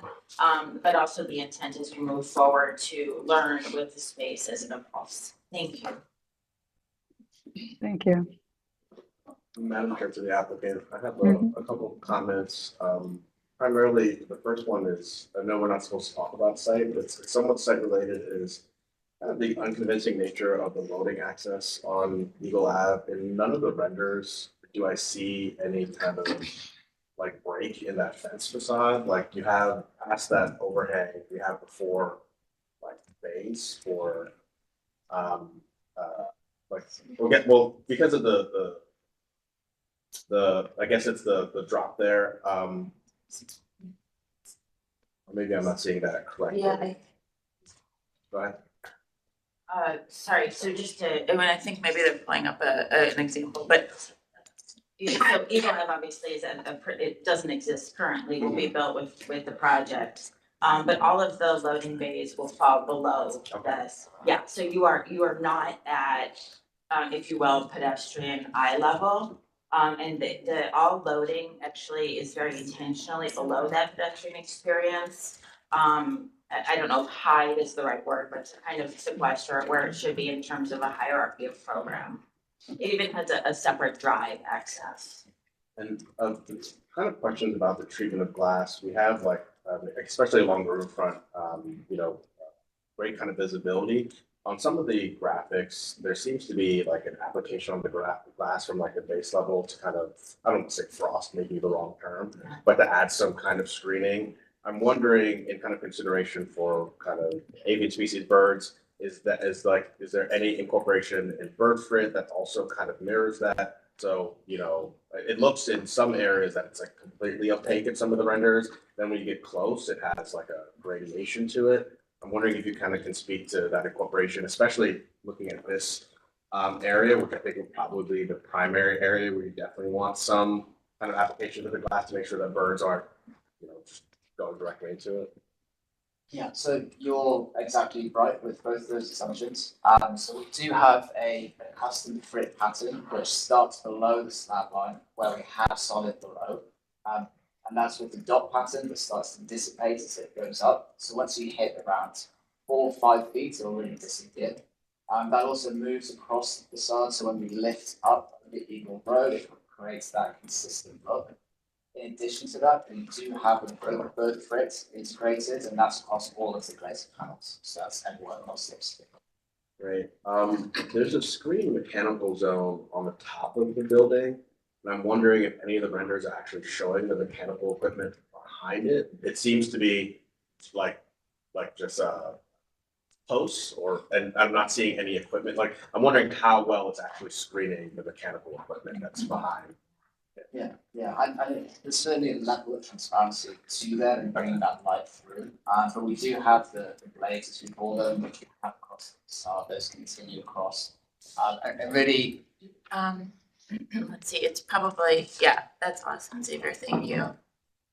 Yeah, so we bring those a lot tighter together. Yep. And also looking at creating, perhaps more the mesh behind there just to give that added level. But yes, there'll be some sense of what's behind there. We really want to create make it light and stuff like that. A question on the concrete, on the riverside. I kind of have no problem with it being a wave and not necessarily being a direct transition of the mullion facade. I like the break there. I think it's actually really interesting that you thought about it being like a curtain. The wave thing is also interesting to me. I like the recessed areas as well for from the art. With regards to that materiality, how can you, is it gonna be glass fiber reinforced concrete? How do we ensure that it's smooth? You showed that initial image from the previous where it's like kind of bumpy. You know, form liners can be kind of finicky. Can you speak to making sure that that facade is? Sit closer just for the microphone's question.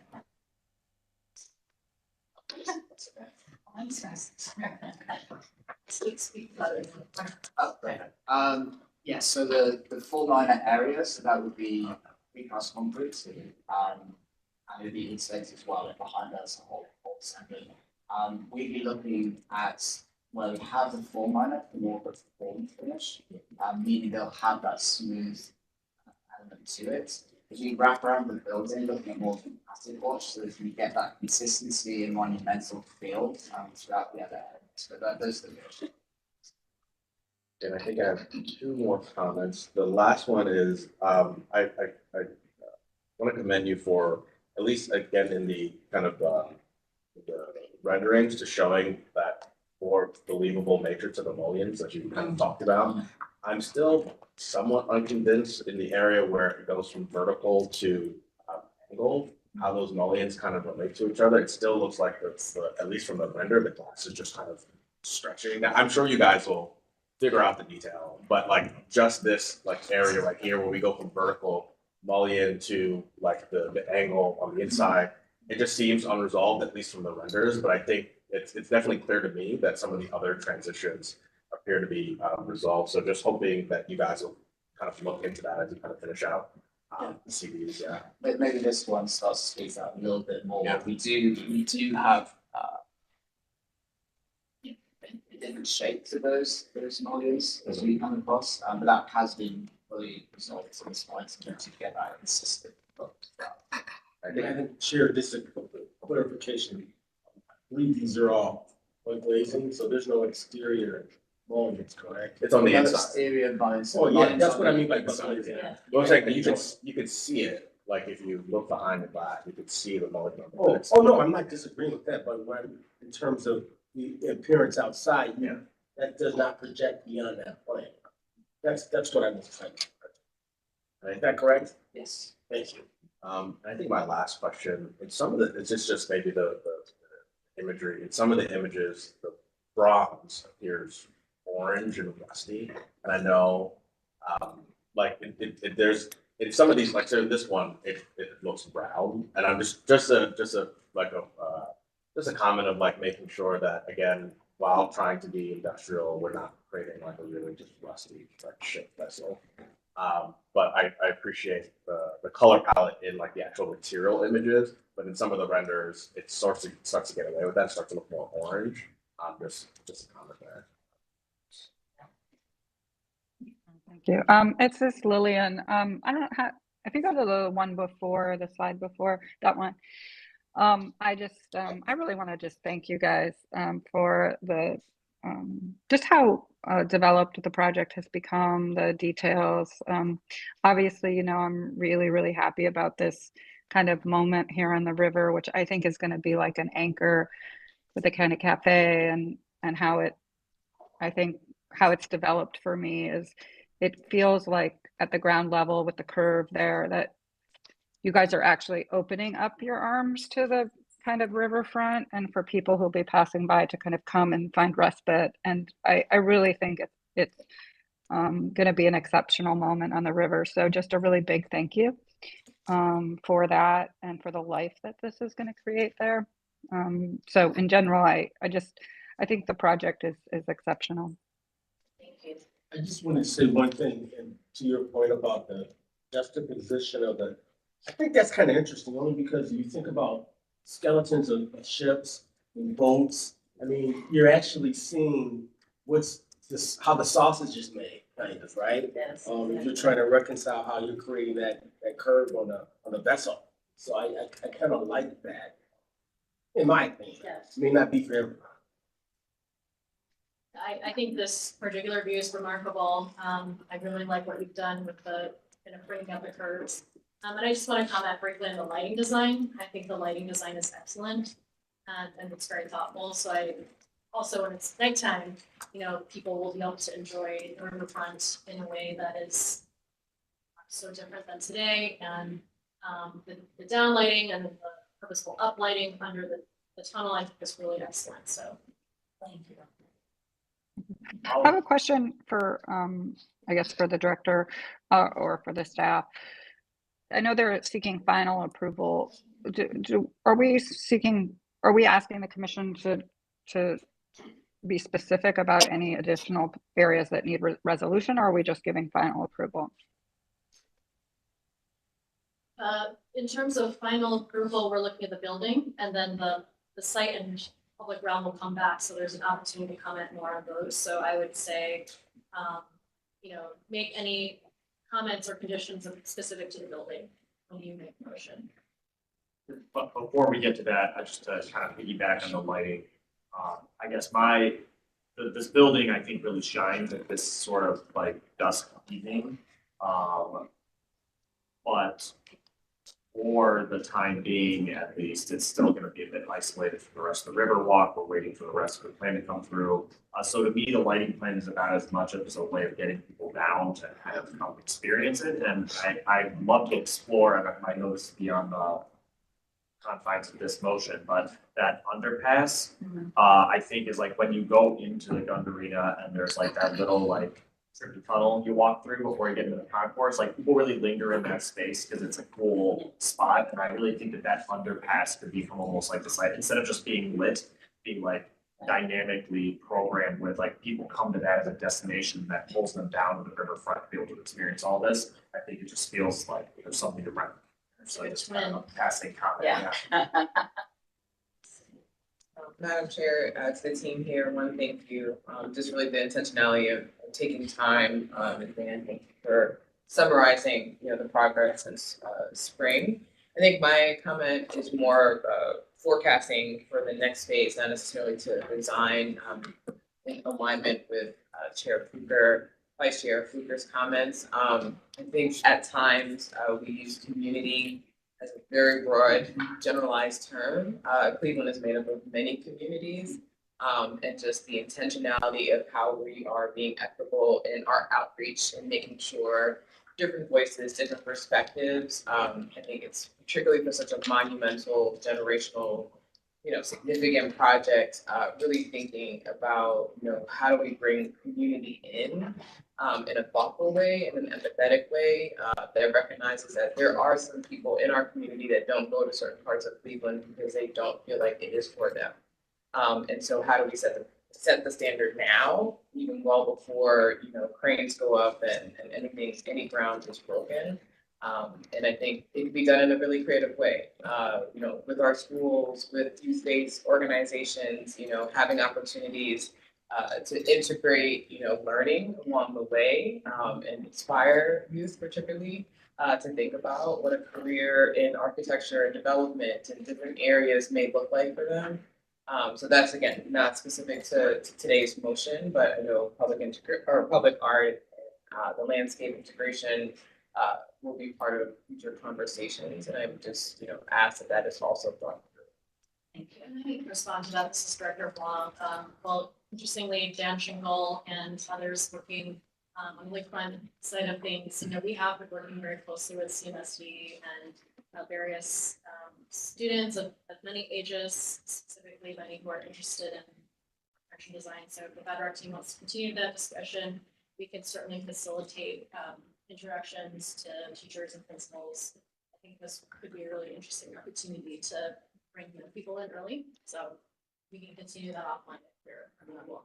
Yeah, you know, I was just, thank you to both of you for the comments, and maybe the blessing and the curse of focusing on architecture, so we don't get an opportunity always to talk about our broader efforts in the master plan. And so I think that combined effort of also what our team has been doing with our engagement side, and local organizations that obviously deal with all sorts of, not just trades, applications, the desire to learn and be exposed, formally integrating, those groups within our process.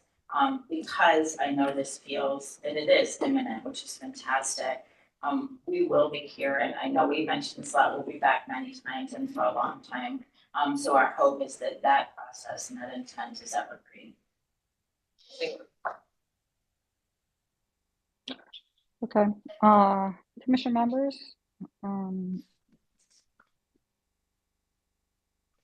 any additional comments or motion?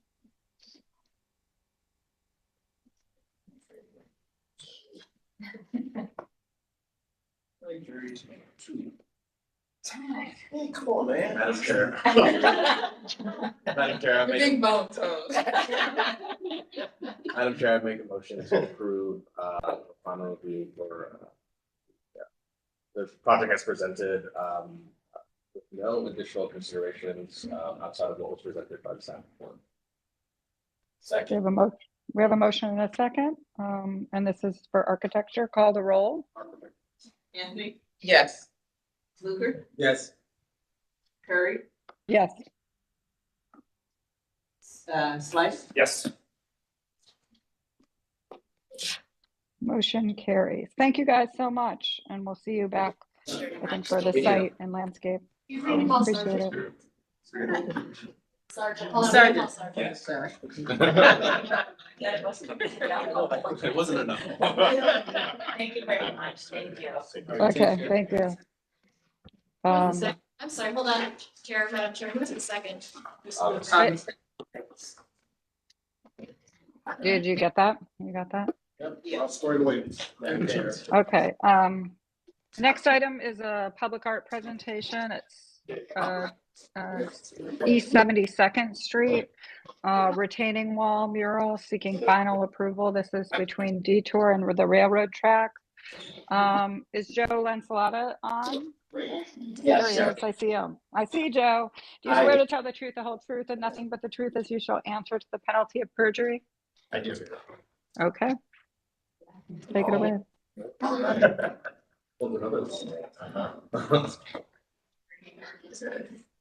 got you, Joe. I can. Oh, okay, thank you. You can go to the next slide. So, as part of work that Land Studio has been doing in collaboration with St. Clair Superior Development Corporation, Nikos, and Ward 10, Councilman Hairston, we're looking to add, beyond a series of placemaking and public art projects that we've completed this year, kind of a big signature piece of artwork that would connect residents to and from Gordon Park along East 72nd Street with a large painted mural. So you can go to the next slide, please. So this is showing the location that we're talking about here, between Detour and the railroad to the north. The railroad is positioned just south of Gordon Park. So this area here is kind of it's almost tunnel-like in its approach to the neighborhood and to the park, with massive retaining walls on either side of the street, and they vary from 2 feet tall on the south end to about 24 feet tall on the north end. So we're looking to paint the entire retaining wall area. We're working with an artist by the name of Louise Jones out of Detroit, and her work specifically deals with, and you could go to the previous slide actually. Yes, that one. So her work deals primarily with photorealism in her painting.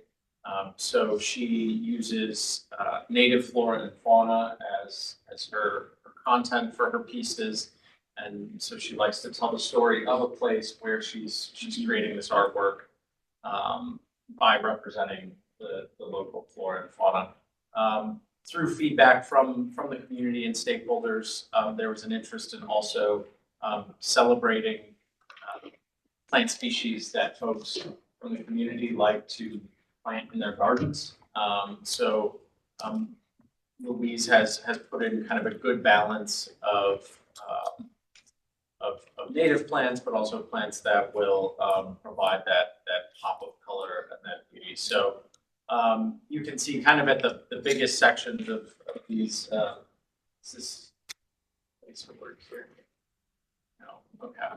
So this diagram here is essentially broken out into, it's two walls broken out into four sections. So starting on the left-hand side at the top, that is the western wall, the southwestern point of that wall, and then moving from left to right, you're heading kind of towards the lake.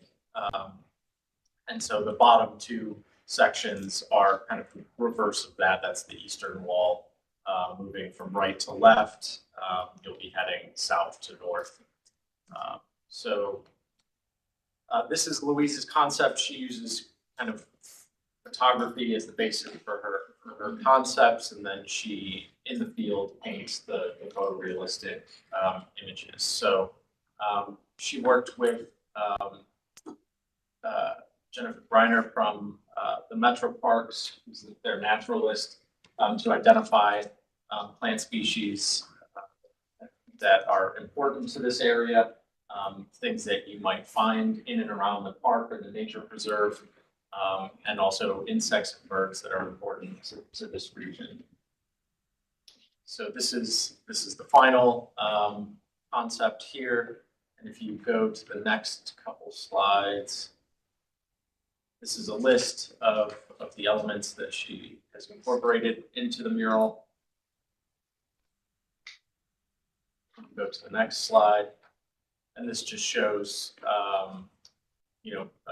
the wall in its current conditions, but also what that wall will have painted on it. And I should say that each of these walls are over 700 feet or 800 feet long. So this is quite a massive piece of artwork for the neighborhood. It's really turning this kind of industrial kind of cattle chute, that is a main connector from the neighborhood to the park and to the lake, turning it into kind of this softer, more calm experience for pedestrians. There's sidewalks on either side of the street, as well as bike lanes on either side. So there is infrastructure there that encourages folks to walk and bike to and from the neighborhood and the park.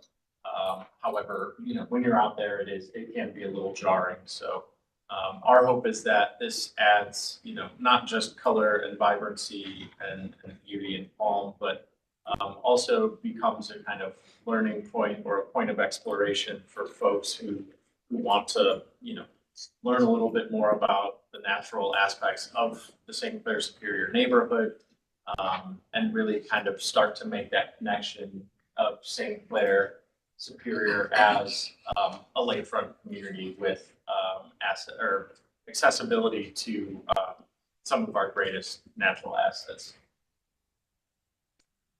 Okay, thank you very much. Commission members? I appreciate the coordination with the Metro Parks, considering their new investment down the street, and will be continued investment over the next 100 or so years. I'm wondering, especially because there was so much work done by identifying plant species that have some context to the neighborhood and the area, if there's any additional educational component that could be provided within this. I'm not saying that you necessarily write on it. Sure. I don't know how that can be done. I do know that the pedestrian experience, I actually drove there yesterday because I went to the park to shoot some photos of the project. Very little people are going to walk down there now. This might actually get certain people to walk down there, and if it does, especially in maybe consideration for future streetscape design, what can they learn from it? So it's not just pretty images of flowers, right? Yeah. So typically with our projects, we will put some kind of didactic information, a plaque, so that we could adhere to a portion of the wall to, talk about the artist, talk about the process, talk about finding native species that are represented in it. So that's certainly something that we're hoping to do, as well as some kind of engagement after the mural is completed. We'd like to do some kind of artist talk with the Reed Publishing here. Some kind of community celebration for the artwork. With the extensive run, 832 feet, I think you probably multiple flats. Yeah, maybe a couple of each. Yeah. Also, what could be really interesting here is, and I know this is outside the realm of art, but as we begin to think about how we make that connection back to the neighborhood from Ford Park to the lake, you can almost introduce the same species in the landscape too, right? Along this, I mean, there's just a lot of overgrowth. I mean, it'd be kind of interesting that you can sort of actually continue to tell that story. So, you get really, you have color all year round now. Obviously, the mural's gonna give you that, but if the landscape sort of responds to that, it's sort of like a living path. Yeah, no, that's a very interesting point. I hadn't thought about that. That's. The true positive side. So next to each other, we're off. To kind of build off August's idea, and the art's beautiful, so this is really beyond the art. But I think personally, it's still gonna be sort of a unpleasant place to walk because the sidewalks are so narrow. However, under the guise of no bad ideas and brainstorming, like, this road is so unnecessarily wide and there's already a median going down the middle. And I think the city should explore if, instead of having bike lanes on both sides, could one side of that median handle 2 ways of traffic and allow one side just to be a large pedestrian bike path from the neighborhood up to the lake that doesn't feel like you're up against the wall. And now you have an opportunity through planters and street painting and everything to extend the mural even further down and really make this feel like not somewhere that people want to avoid, but somewhere that people seek out. So it's just something that I think that we should look at or think about with traffic engineering, Councilman Hairston, to see if it's feasible or would be acceptable to the neighborhood. So It's something that is part of the area plan study for the master plan that's being conducted right now. While it's not necessarily in line with the overall scope of like the park renovations, there will be some nods to some of those things. So I believe that project team and Electric Parks definitely happy to work with the city in making sure, especially with that entrance that comes off of there, that transition is. It always goes back to what I always say when we talk about Public Square and Bedrock. It's great to create these shiny things, but the destination is more important. How you get there, how you experience it. My personal opinion. So as we start creating these nodes, we need to think about how they connect. Yeah. I think Charlie's correct on impacting the streetscape. Okay, so Madam Chair, Tara Petros also has some staff comments, so she could add that to the record. Okay. Good morning. I do want to share that this mural was approved at Northeast Design Review unanimously on September 17th. Also, they are working with the Division of Real Estate to donate this mural to the city's ownership with the stewardship agreement with the CDC. I personally love this mural. I like how it ties to the upgrades in Ford Park. I like the educational feature with the local flora and fauna and expanding the visuals of our natural environment onto the walls and making a very pleasant and serene, calming experience for users in the area, whether you're pedestrian, cyclists, motorists. So I support this project and I'm looking forward to having this as part of the city of Cleveland's part of state and ownership. Thank you. Appreciate it. All right, commission members. Madam Chair, I make a motion to approve the art as presented. Second. We have a motion and a second. Call the roll. Anthony? Yes. Fluker? Yes. Curry? Yes. Sargent? Yes. Slide? yes. Motion carries. Thank you, Joe. Appreciate it. Yes. We actually, Madam Chair, can we actually move to the other St. Clair mural since Joe has Okay. presenting that Okay, one? sure. Okay. The other one is 4515 St. Clair Avenue. This is seeking final approval. So Joe, go ahead. Thank you.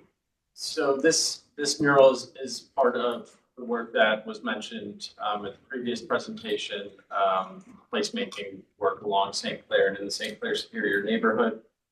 This mural is located at 4515 St. Clair, which is owned by Dayglow and Company. Go to the next.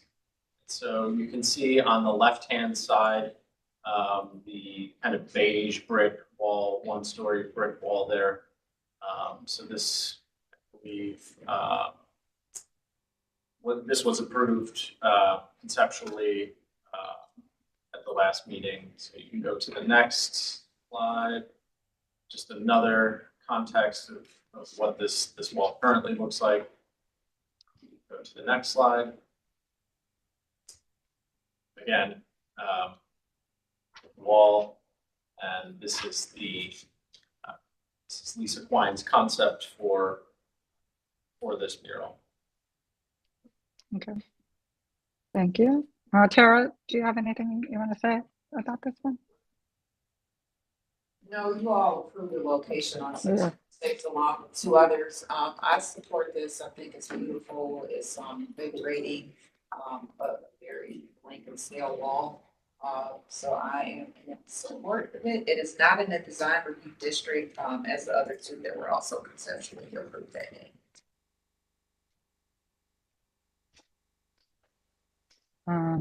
Okay. Commission members? They should make a bow tie of that for me. Yeah, I agree with that.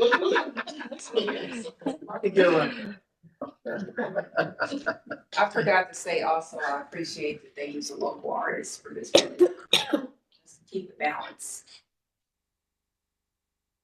Madam Chair, make a motion to approve the art as presented.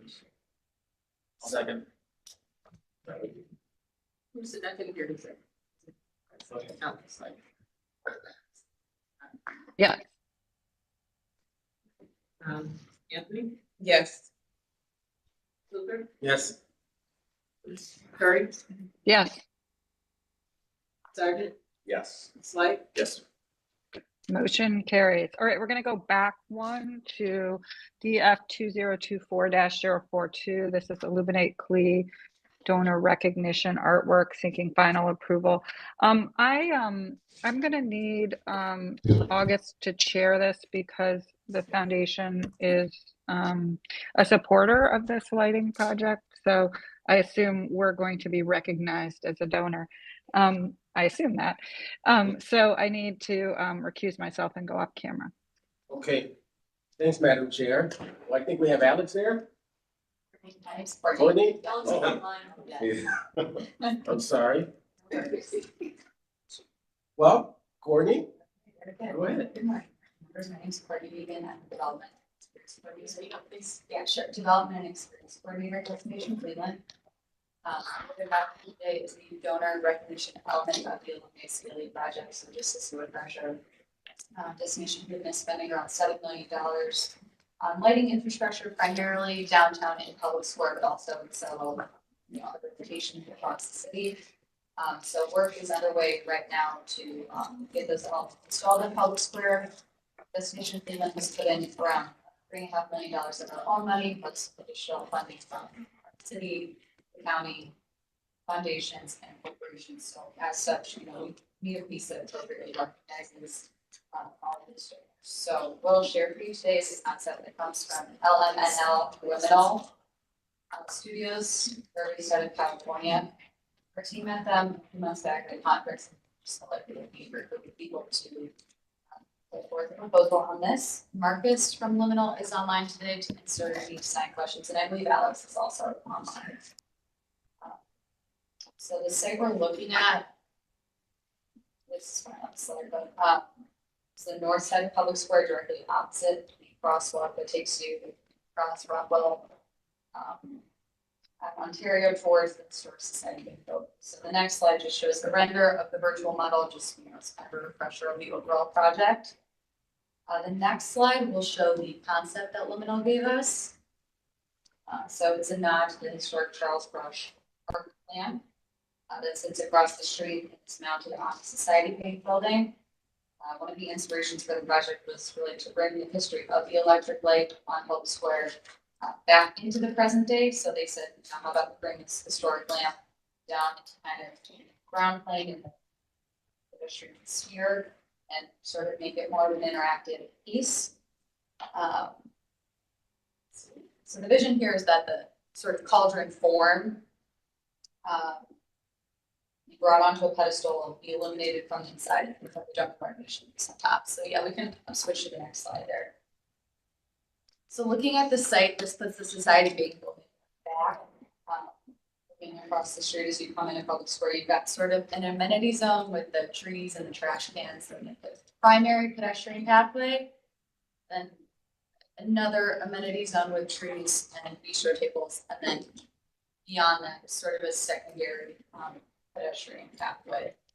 And that's where we're really looking to land this thing. So the reason for that specific location is kind of threefold. So first, a direct sight line to the historic ramp. It also provides us easy access to underground power, so that concrete pad there is an 8x6. So if we're putting the 6-foot pedestal, just be knocking out one entire panel, one partial panel. And also just the fact that it's outside of the primary pedestrian circulation. Next slide, let's see. Great. So a night rendering and then a day rendering. Next slide. And the next slide we'll move on to proposed materials. So the cauldron itself will be cast in bronze. The material emulating glass will likely be a cast resin product. Something that will emulate the same thickness and like visual gravity of the original lamp, but be of course more durable. And the top will include an engraved metal panel with more of an explanation of the piece itself and the connection to the art across the street. We'll move on to dimensions. I do want to acknowledge that this slide, I believe, is out of date. I apologize, I don't think we were able to get that updated design review now, but I do have an updated deck. Physical copy to share with you all, if that's helpful.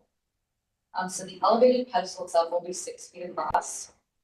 The piece itself has about a 3-foot diameter. It's 42 inches tall. And then I think our final slide just shows our path back to power and a better plan view. So but that might be best to switch back to one of the renderings of the day or night render.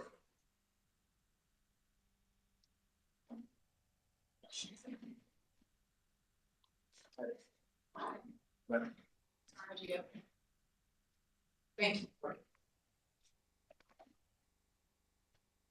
This project was reviewed with PrepBot on September 24th. They didn't have any concerns. They just asked the destination Cleveland coordinate with OOPS and to work with CPP on the power. It was also approved by Downtown Flats Design Review on September 26th with several conditions.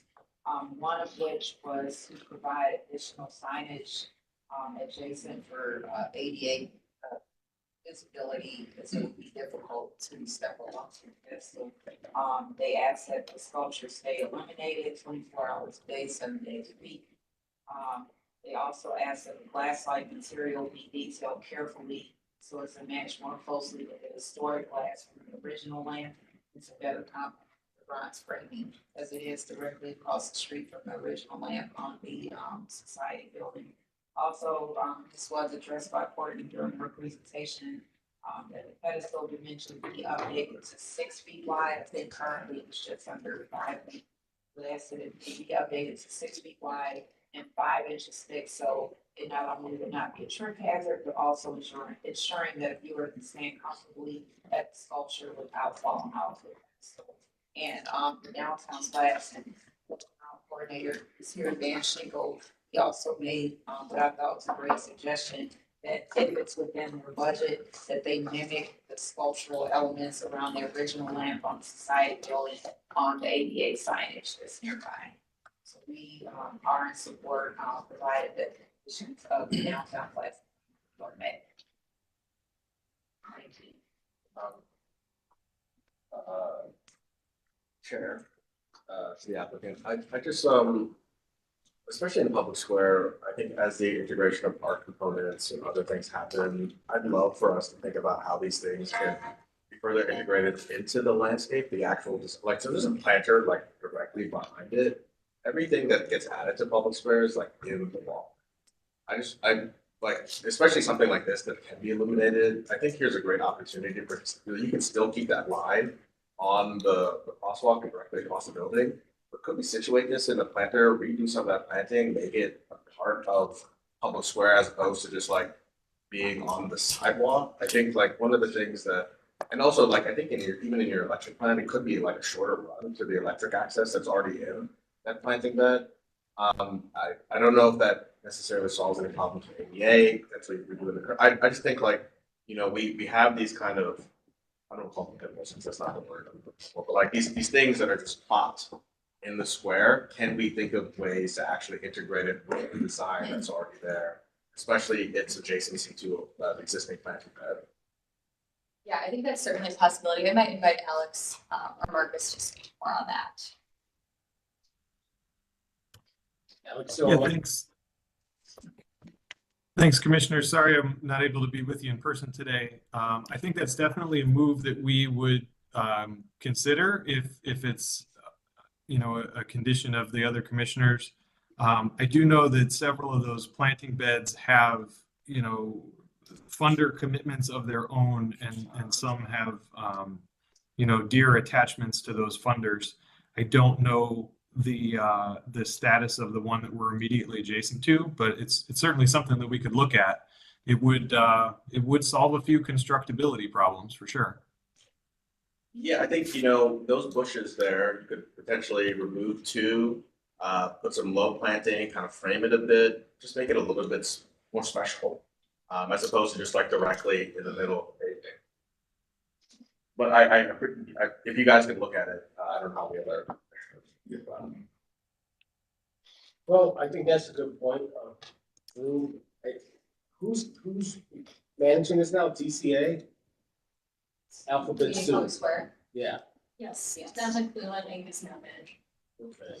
So a conversation with those guys probably make a lot of sense as it relates to the integration. I agree with Drew. I think we have an opportunity to I hate to use this word integrate. But that's what you're doing, I think. Otherwise, I think this could become like elaborate. Yeah, you're just walking around things, Right. as opposed to just like, oh, that's nice, let me get close to it, it's integrated.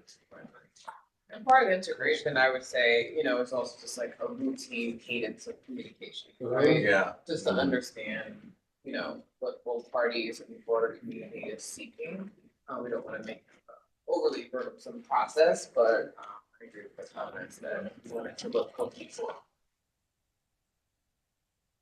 No, that's well taken. I will share that, you know, we've walked this site with Downtown Cleveland Inc. They're supportive of it, but we hadn't really explored putting it in a planting bed, so I'm happy to do that with them as well. I would just like to say, you know, I'd be comfortable with either location.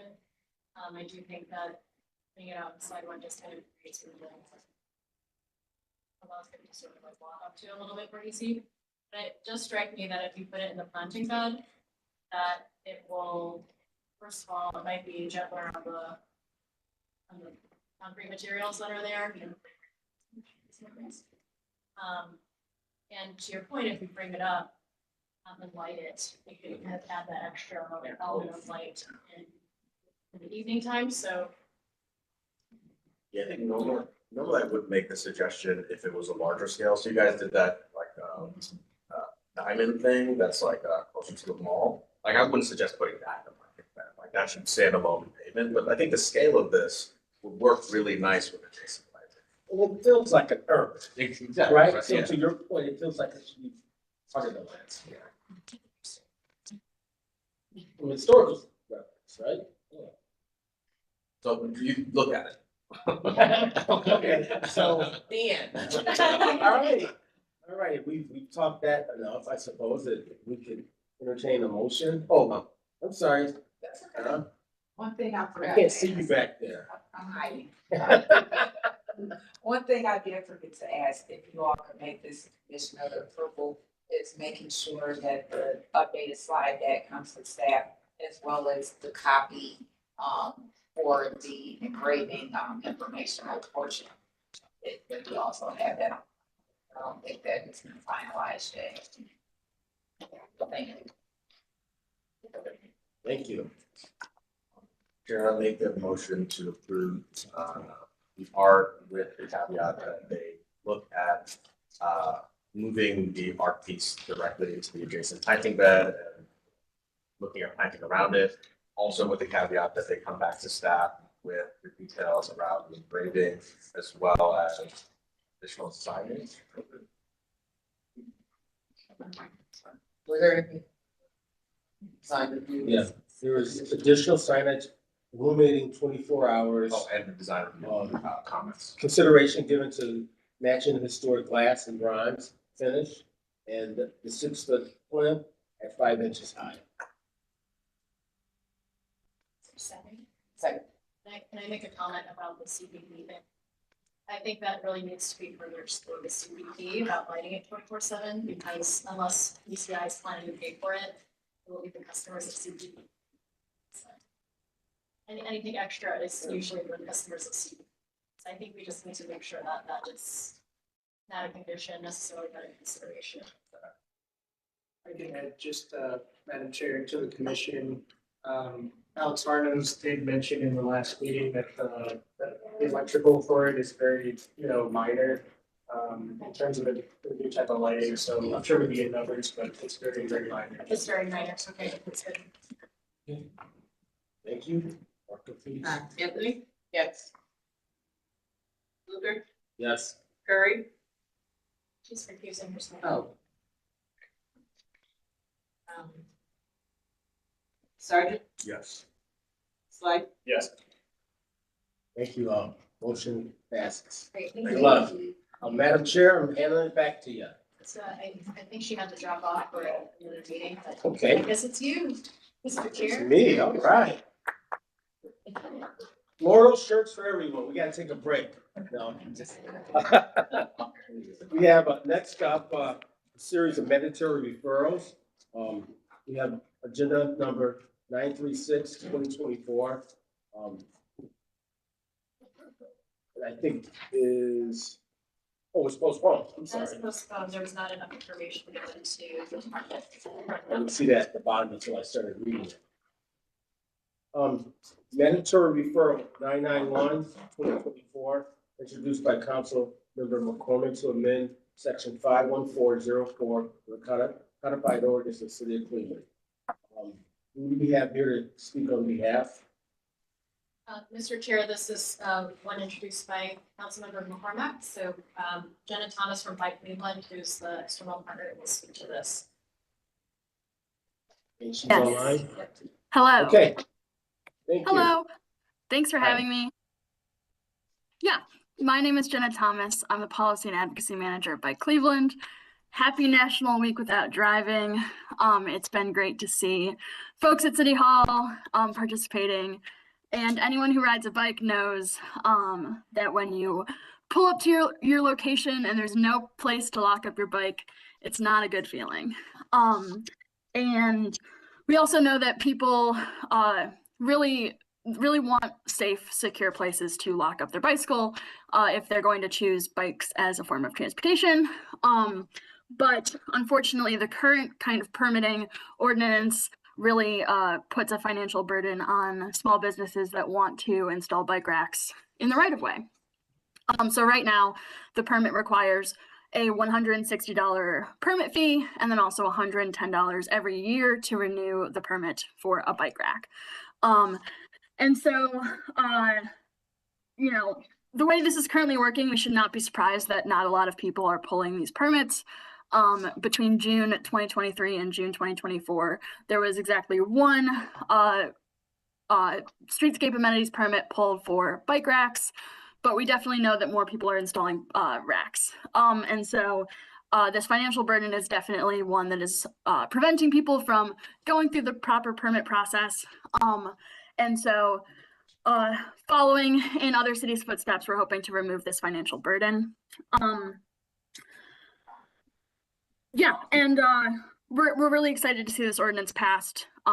We recently got funds to provide bike racks to a number of small businesses in the city, all of which, like, we heard across the board, like, yeah, we want to install bike racks, but this, like, the fact that the permit costs as much as the bike rack itself doesn't make much sense. And so we have nearly a dozen businesses waiting for the installation of their bike racks, including Max Bar and Grill in Ward 1, Tavern Coffee House in Ward 4, Little Rose Tavern in Ward 16, Red Chimney in Ward 12, and more.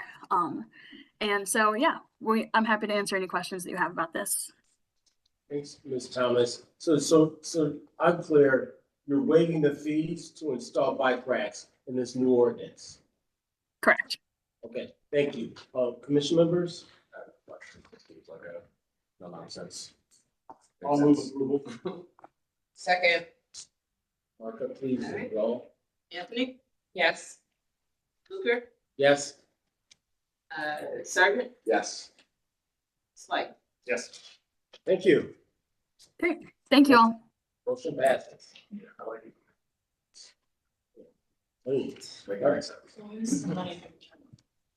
So next on the mandatory referral, item number 1010-2024, introduced by Council Members Harrison, Bishop, and Griffin. We have, I believe, Rick here from Capital Projects or Division of Engineering. Yeah, Rick Swatowski, Manager, Engineering Construction. Do I advance the slides now? Okay. Oh, thank you. All right. Go to the next slide, please. Is there one back with the schematic?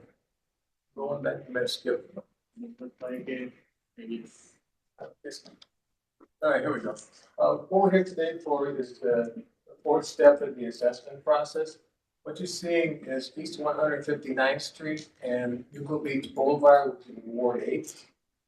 The red outline of those two roadways is only dedicated, and is not a right of way. 1982, when that was built by the developer, steps to get a right of way in the city of Cleveland to have a dedication, and then the roadway has to be accepted that was built to engineering standards. It was denied. So that roadway has not been maintained by the city of Cleveland for all those years. What was happened at that point then, administration, Councilman Fletcher, who got together, determined the best way to put that road back in was through an assessment process. So that's what we decided to do, and this will take us through this couple of little steps and show you where we're at this point in time. Go to the next one, please.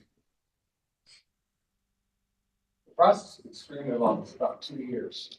A lot of legislation. Within that period of time, you do the design, visual license assessments, has to send all the assessments out, there has to be hearings. We'll see that as we go through this presentation. Next one, please. It started back in June of 22 when Councilor Fletcher had a community meeting. At that meeting, basically tells the community we're going to have an assessment told about this roadway and how we're going to steps that we have to go through in order to proceed to get to that point.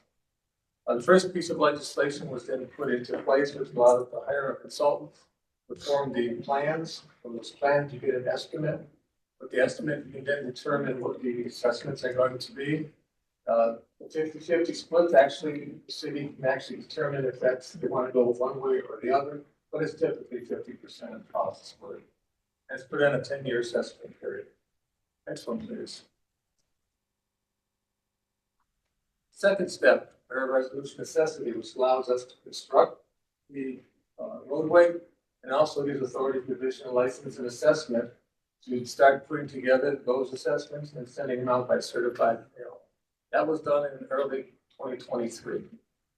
The next step is to establish the Board of Equalization. That piece of legislation was later in 23, and that board then hears from the people who are being assessed if the assessment was fair. So with this legislation also, we appoint 3 board members, 1 alternative, and alternate. And those people cannot be related to the project, or can they work for the city of Cleveland? Next one, please. So back early summer, the Board of Equalization met. And what they look at is if the price is fairly distributed. Not if the line item is fair, say the concrete is a price that people may think is high, that's not what they make decisions on. They just make decisions that it's applied fairly to everyone who's being assessed. And during the assessment, people cannot appeal the project. So they create a report, and then that report is then by legislation accepted. And that's what we're looking at today. We're looking at 1024, accept their findings. With the acceptance of that legislation, next slide, please. We can go to construction. We're looking to go to construction sometime in probably spring of 25. It also then involves once we get that work done, we actually get the actual costs. And those costs are then used to determine what the assessment really is, and then the bills go out and it goes on the tax reports. Next slide, please. And that's where we're at this point in time. And just if you're interested, if you put these arcs, it's going to be moved, where it's getting moved to, and that place here. That's going to get. Commission members? There's gotta be an easier way. You lost me. You guys. You lost me at assessment. I will move approval of 10-10-24. Second. Mark, roll call please. Anthony? Yes. Luker? Yes. Zerman? Yes. Slide? Yes. Thank you. Thank you. Have a nice day. You too. All right, next mandatory referral, item number 1013, 2024, introduced by council members Hairston and Griffin. Authorizing the mayor and commissioner purchasing and supplies to acquire and re-convey properties presently owned by 1030 62nd LLC. Who do we have here on behalf of the city? Good morning. My name is Robin Brown. I'm a project manager in the Department of Economic Development. And this ordinance is authorizing the Director of Economic Development to enter into a 30-year non-school TIF with 1030 East 62nd Street LLC. This project comprises the redevelopment of 3 buildings, which is known as the North, the South, and the main building. It sits on about 6 parcels located at 1030 East 62nd Street. It is also in the industrial section of the St. Clair Superior area. So I'm gonna introduce Candy Mashmore. She's going to give you more of a brief overview of the project, and she has a slide presentation.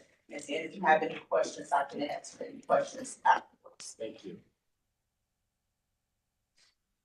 Director, is this the building we saw last year or so for landmark designation? Oh, yeah, yes, yes. And you put up really just started. So I have to go quickly through the projects to see the city. Yes, so my name is Anita Mashmore. This is not a project for money, it's a project, it's a project of love. I moved to this country in 1991 when there was a war in Israel. And my daughter at the time was a year old. And I came in and I used to clean houses.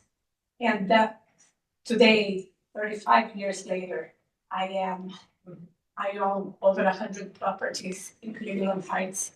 And this building was in disarray. And we wanted to create something to pay back all that the United States gave to my family and I.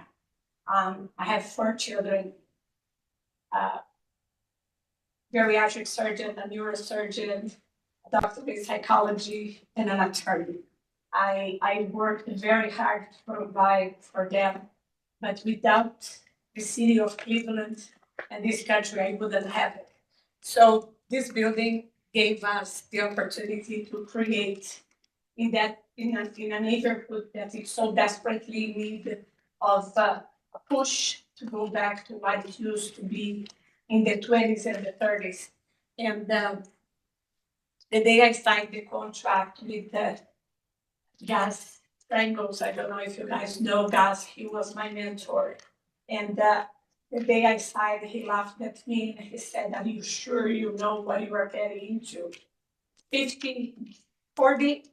40-yard dumpsters of trash. So we could only walk into the building. Later, he thought that it was crazy. And we have been working for the past 2 years in bringing this monstrosity back to its glory days. So today, I'm doing everything in this building so far with our own money. We have been for the past 2 years cleaning. We just got approved last week or 2 weeks ago. Our project passed the landmark. We became a landmark and then passed all the changes we are making. With flying colors was unanimous by their group. We are changing windows. Our next step is windows and roof, and then we move into the interior of the building. We are not making any changes in the interior either. We are trying to preserve everything that is in there. So on the south building, it's gonna be, the south building is gonna be a part where I have an e-commerce, and it's gonna be the headquarters of our e-commerce.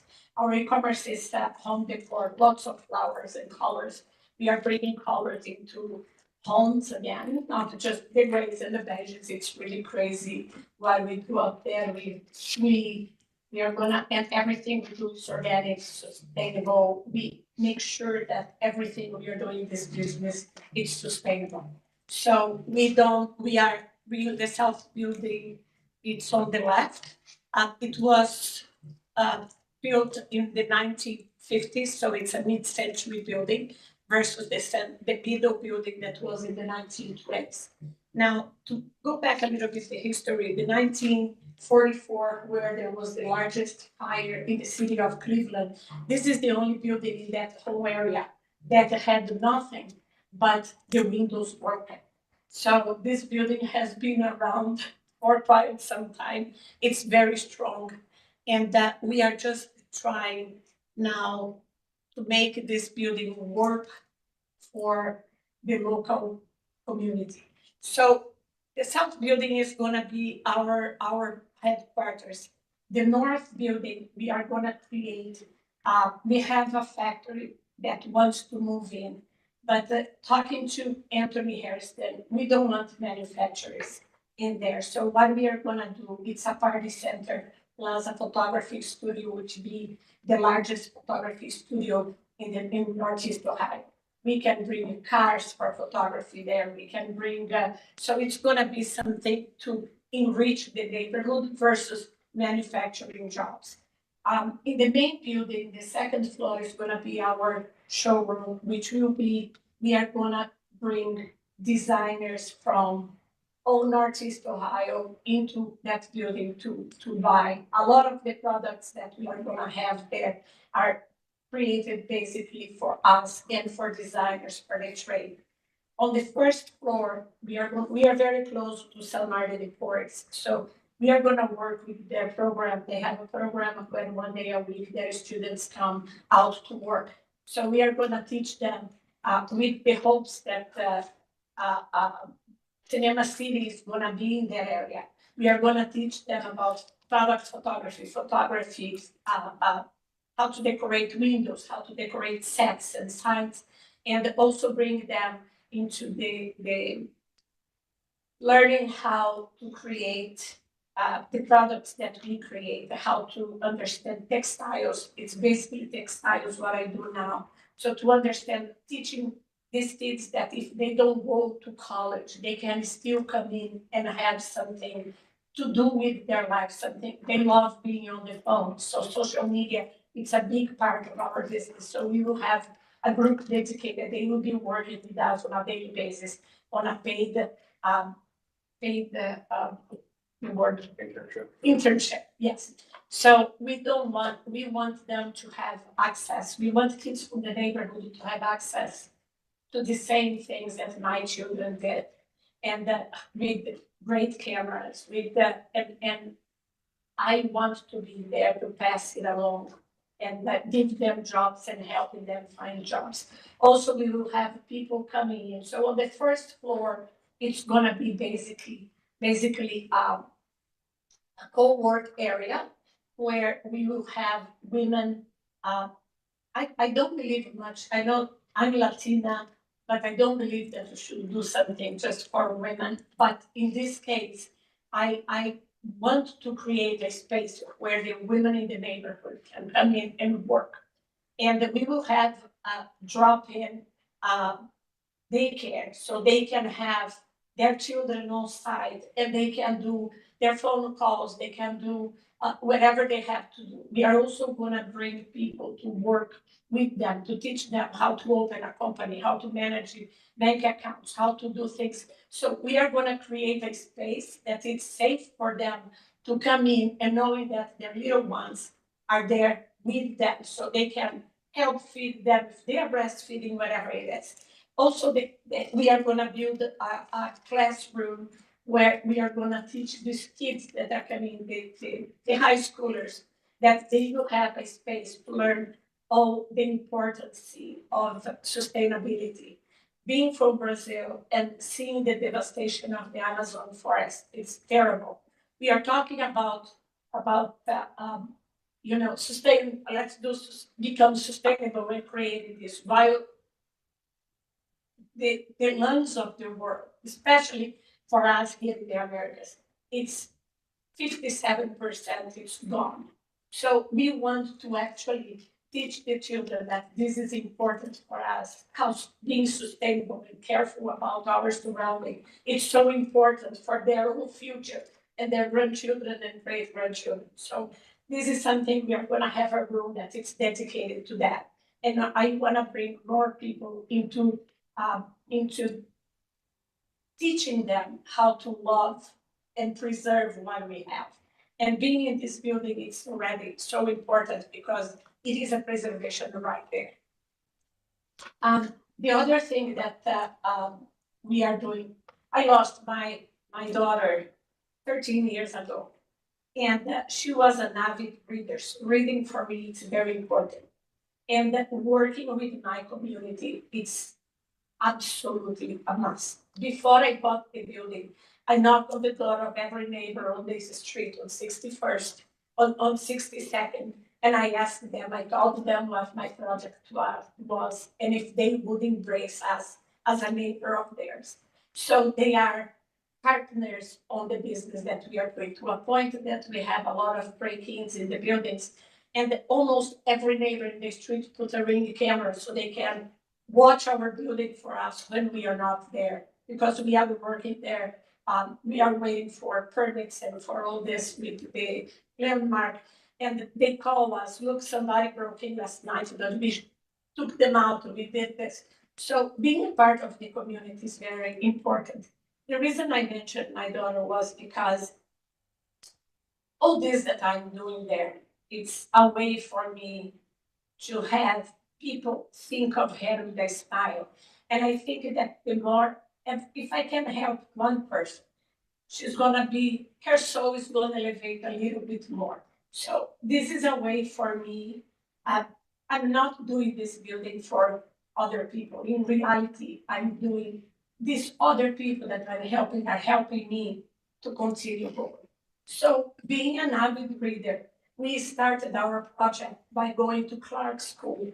I spoke I had a discussion with Anthony Harrison, and I told him we want to start creating some small, helping the school to make a space where kids can be themselves. So we created that, there is a teacher, her name is Ebony Donnelly. She is a very strong into literacy. So she wants kids to start reading and learning that reading can be a refuge, can be, can allow you to dream and things. So she's very strong. She does everything on her own. She pays for game nights to involve parents into the community. So we went to her school about a month ago, and we did an area in her room. She teaches 6th, 7th, and 8th grades. And we created this.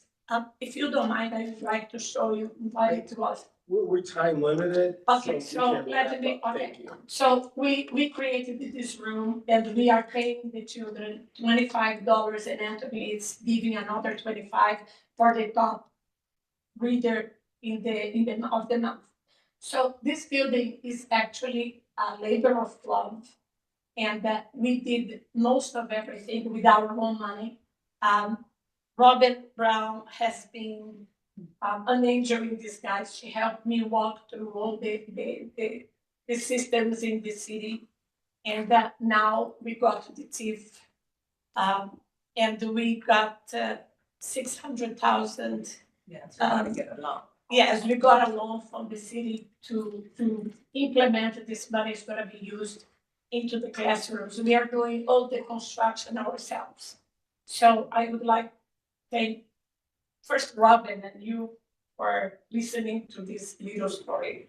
And if you guys are interested, I would love to show you what we did. You spoke about including the people of the community.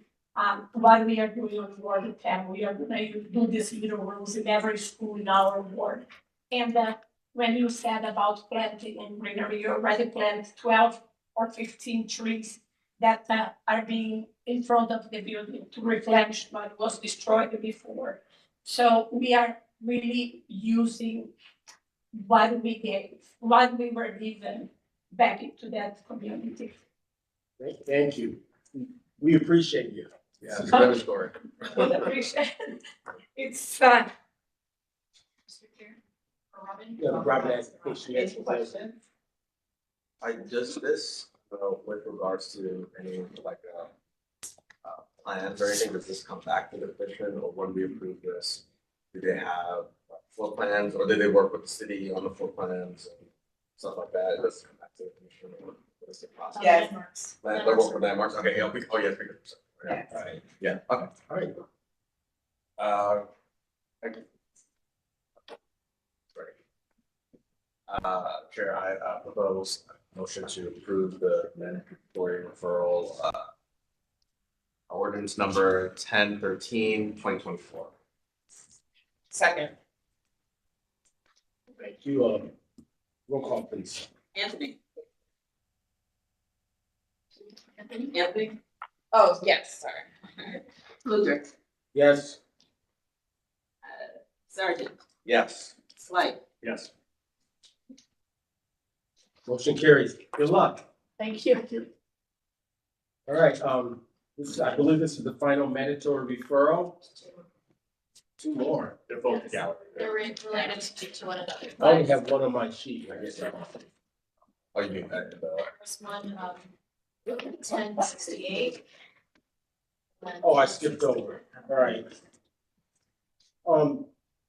This is mandatory referral item number 1068, 2024, introduced by council members McCormick, Harrison, and Griffin, authorizing the Director of Economic Development to enter into enterprise zone agreement with Erie Holdings LLC. Thank you. So, this project came to the commission, I think, back in August of 2023. I apologize, I don't have a slide presentation, but I'm sure you're familiar with this building. It's, the Galleria, the MDU Tower. What we're offering them is a 10-year, 75% tax abatement, and also a 30-year non-school tip. Like I said, this is a vacant skyscraper in a shopping mall, which is known as the Galleria in downtown Cleveland.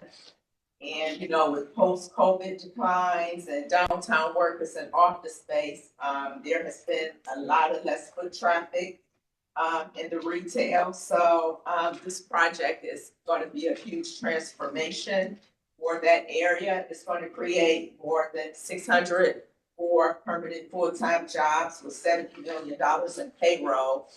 that was spent off approximately $1.7 million in income tax revenues. Also, during the development, there will be approximately 260 construction jobs. So the project is estimated at approximately 221 million. It's going to be a hotel conversion, office improvements, and the project will also include 227 apartments, branded by W residents, and a 210 key W hotel. So any questions? Commission members? To the chair, to the staff member, just for clarity for me, excuse me, what is an enterprise zone commercial tax improvement? So, that's throughout the city of Cleveland. So, basically, there's, and I'm gonna just give you a brief overview. It could be totally. No technical. So there's where the taxes can be abated for 10 years at 75%. So if the baseline is at 100,000, and then after the improvements, it goes to 200,000, that 100,000 will be abated at 10 years for 75%. So they'll be only paying taxes on that 100,000. And to clarify, our regular tax abatement tool is residential tax abatement, and so this is applied to commercial property. Yes. It has to be like property by property for commercial tax abatement, and we use it very sparingly. And there will also be a residential tax abatement on the property after the tip. The residential tax abatement would be from years 1 through 15 on the residential, and then in years 16 to 30, the tip will kick in. Got it. Thank you. All right, commission members, any questions? Any I'll just further? mention it's a W tax. Is it still the W tax? Yes. Motion to approve ordinance number 1068, 124. Second, Roll call, please, Martha. Anthony? Yes. Luker? Yes. Sergeant? Yes. Slide? Yes. Motion carries. Thank you. Thank you. And we need to approve 1069 as well. 1069. I'm like, It's together. Motion to approve 1069, 2024. This is for the tip. For the tip.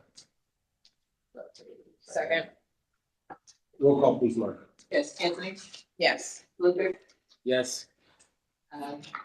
Sergeant? Yes. Slide? Yes. Mr. Chair, this was decision point. The sign company from Euclid Corridor is on. Do you want to take them or do you want them to come listed? Well.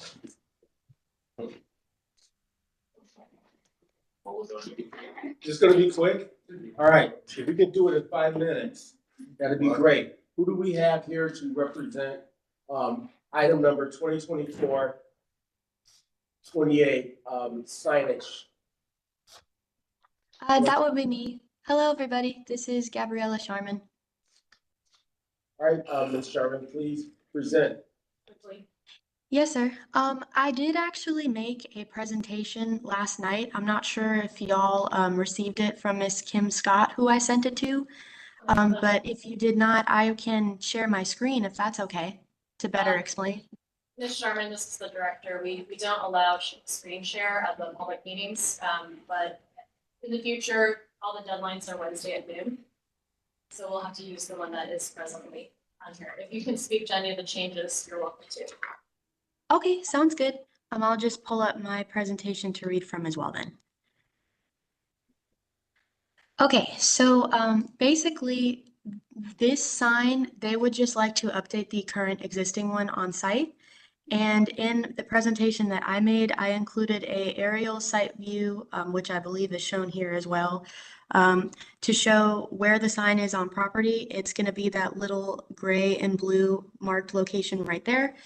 And based on the changes that were discussed yesterday, required for the approval of the sign in the meeting, I updated the sketch to reflect that the color of the cabinet was changed from all red to black, including the pole cover.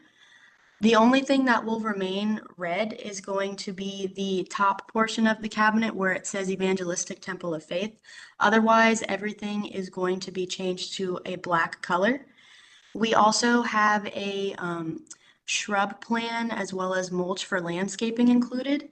And regarding the EMC screen, since I know that these aren't typically allowed in this district due to where it's zoned, this EMC message screen will be changing every 10 to 15 seconds and features an adjustable brightness level to ensure that no motorists are going to be distracted upon passing, but will better advertise mass times and if the church is going to have any special events to the public.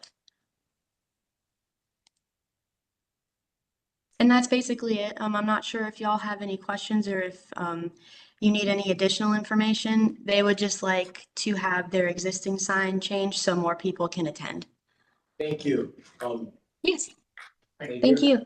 Thank you, Mr. Chair. I'm just going to present as well, just as you've seen previously, another church is presenting to change their current signage to an electronic changeable copy sign. Very similar to the last case you saw this morning. The project location is within a local retail business district, and these types of signs are first permissible in a general retail district. Here you can see some of the context on the street. On the right side of the first photo on top, you see the project location. This is the church. You can kind of see it. It's going to be hard to see probably from the table, but the blue freestanding sign that's currently existing is what they're proposing to swap out. And you can see it's a retail corridor right on Kingsman Avenue. You're going to go over the same, standards. Section 350.16 gives you the jurisdiction to vary the sign code. Looking at the same approval criteria, design compatibility, design guidelines, and minimum variation from the zoning code. Like I just mentioned, the only variance needed is for the electronic changeable copy sign in a local retail business district. Thank you. Sounds good. So would I just need to apply for a variance through the city with you all then? Ma'am, we're done with that part. I would ask that you contact your city planner in Cleveland. We need to vote on this. Thank you. Okay, thank you all. So we can vote for the variance before you, and she would not have any steps.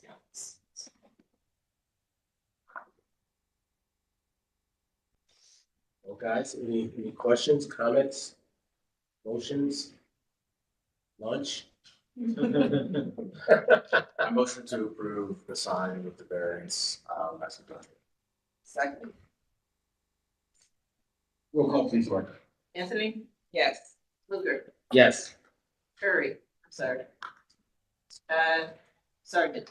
Yes. Slide? Yes. All right, motion carries. Madam Director? I will be very brief on the director's report. Just wanted to give a brief update. We are working very closely with our Blackpool Planning Services. So we have a consultant on board that is helping us track into specific planning areas that need a little bit more attention. And so we are working with Stantec and Summit Hill, which is our contract, on an East 55th Street Safety Action Plan. And this is going from the very northern part of 55th, where we'll connect into Cheers, all the way down to Broadway. This was initiated by Cleveland, as well as all the CDCs along the corridor. So the CDCs would be Midtown, St. Clair Superior, Ecos, Islamic Village Development, and ABC. So there's a bunch of community development corporations that are working closely with the city on that. There is a website that I can send to you if you're interested in learning more about it. The idea is to have a plan to be able to build like infrastructure as well as pursue traffic calming in the city. And then East 22nd Street, which has come to you before, regarding the ODOT bridge cap, as well as the pending demolition of the former Duval Justice Center. City of Cleveland Planning is working closely with the Cuyahoga County Planning Commission on a planning and coordination effort there, thinking about all of the institutions, Tri-C, Sisters of Charity, CMHA, the county itself, all of whom have varying changes in their geography and planning efforts. We just want to make sure we're kind of coordinating it all and ensure that we're doing highest and best use. And also, I would add that there's several key trail connections that are coming by there that we would want to really look at to make the nice condition. As a part of the ODOT project, we will also be working with 7th Hill on public art for the bridge cap portion. So just wanted to give you those updates. Next slide. We are trying to streamline everything for the 21st century. So before, this is one of the services we offer as city planning. People often require zoning verification letters to have on the record that the city says this is what the zoning is for a particular parcel. We used to have PDFs, very clunky, and people wouldn't know where to send them. So now we have it online through the Microsoft Forms program, and then all inquiries would go to a new email address that we created, zoning@clevelandohio.gov. So if there are any questions about zoning submissions, it should go to that new email address, which is thankfully run by the zoning section now. Then lastly, the next meeting is Friday, October 18th at 9 a.m. And then we'll have lunch and do our next rules of the membership. So I'll have homework to work on for that. With that, I'm finished. Thank you. You adjourned. All right, thanks.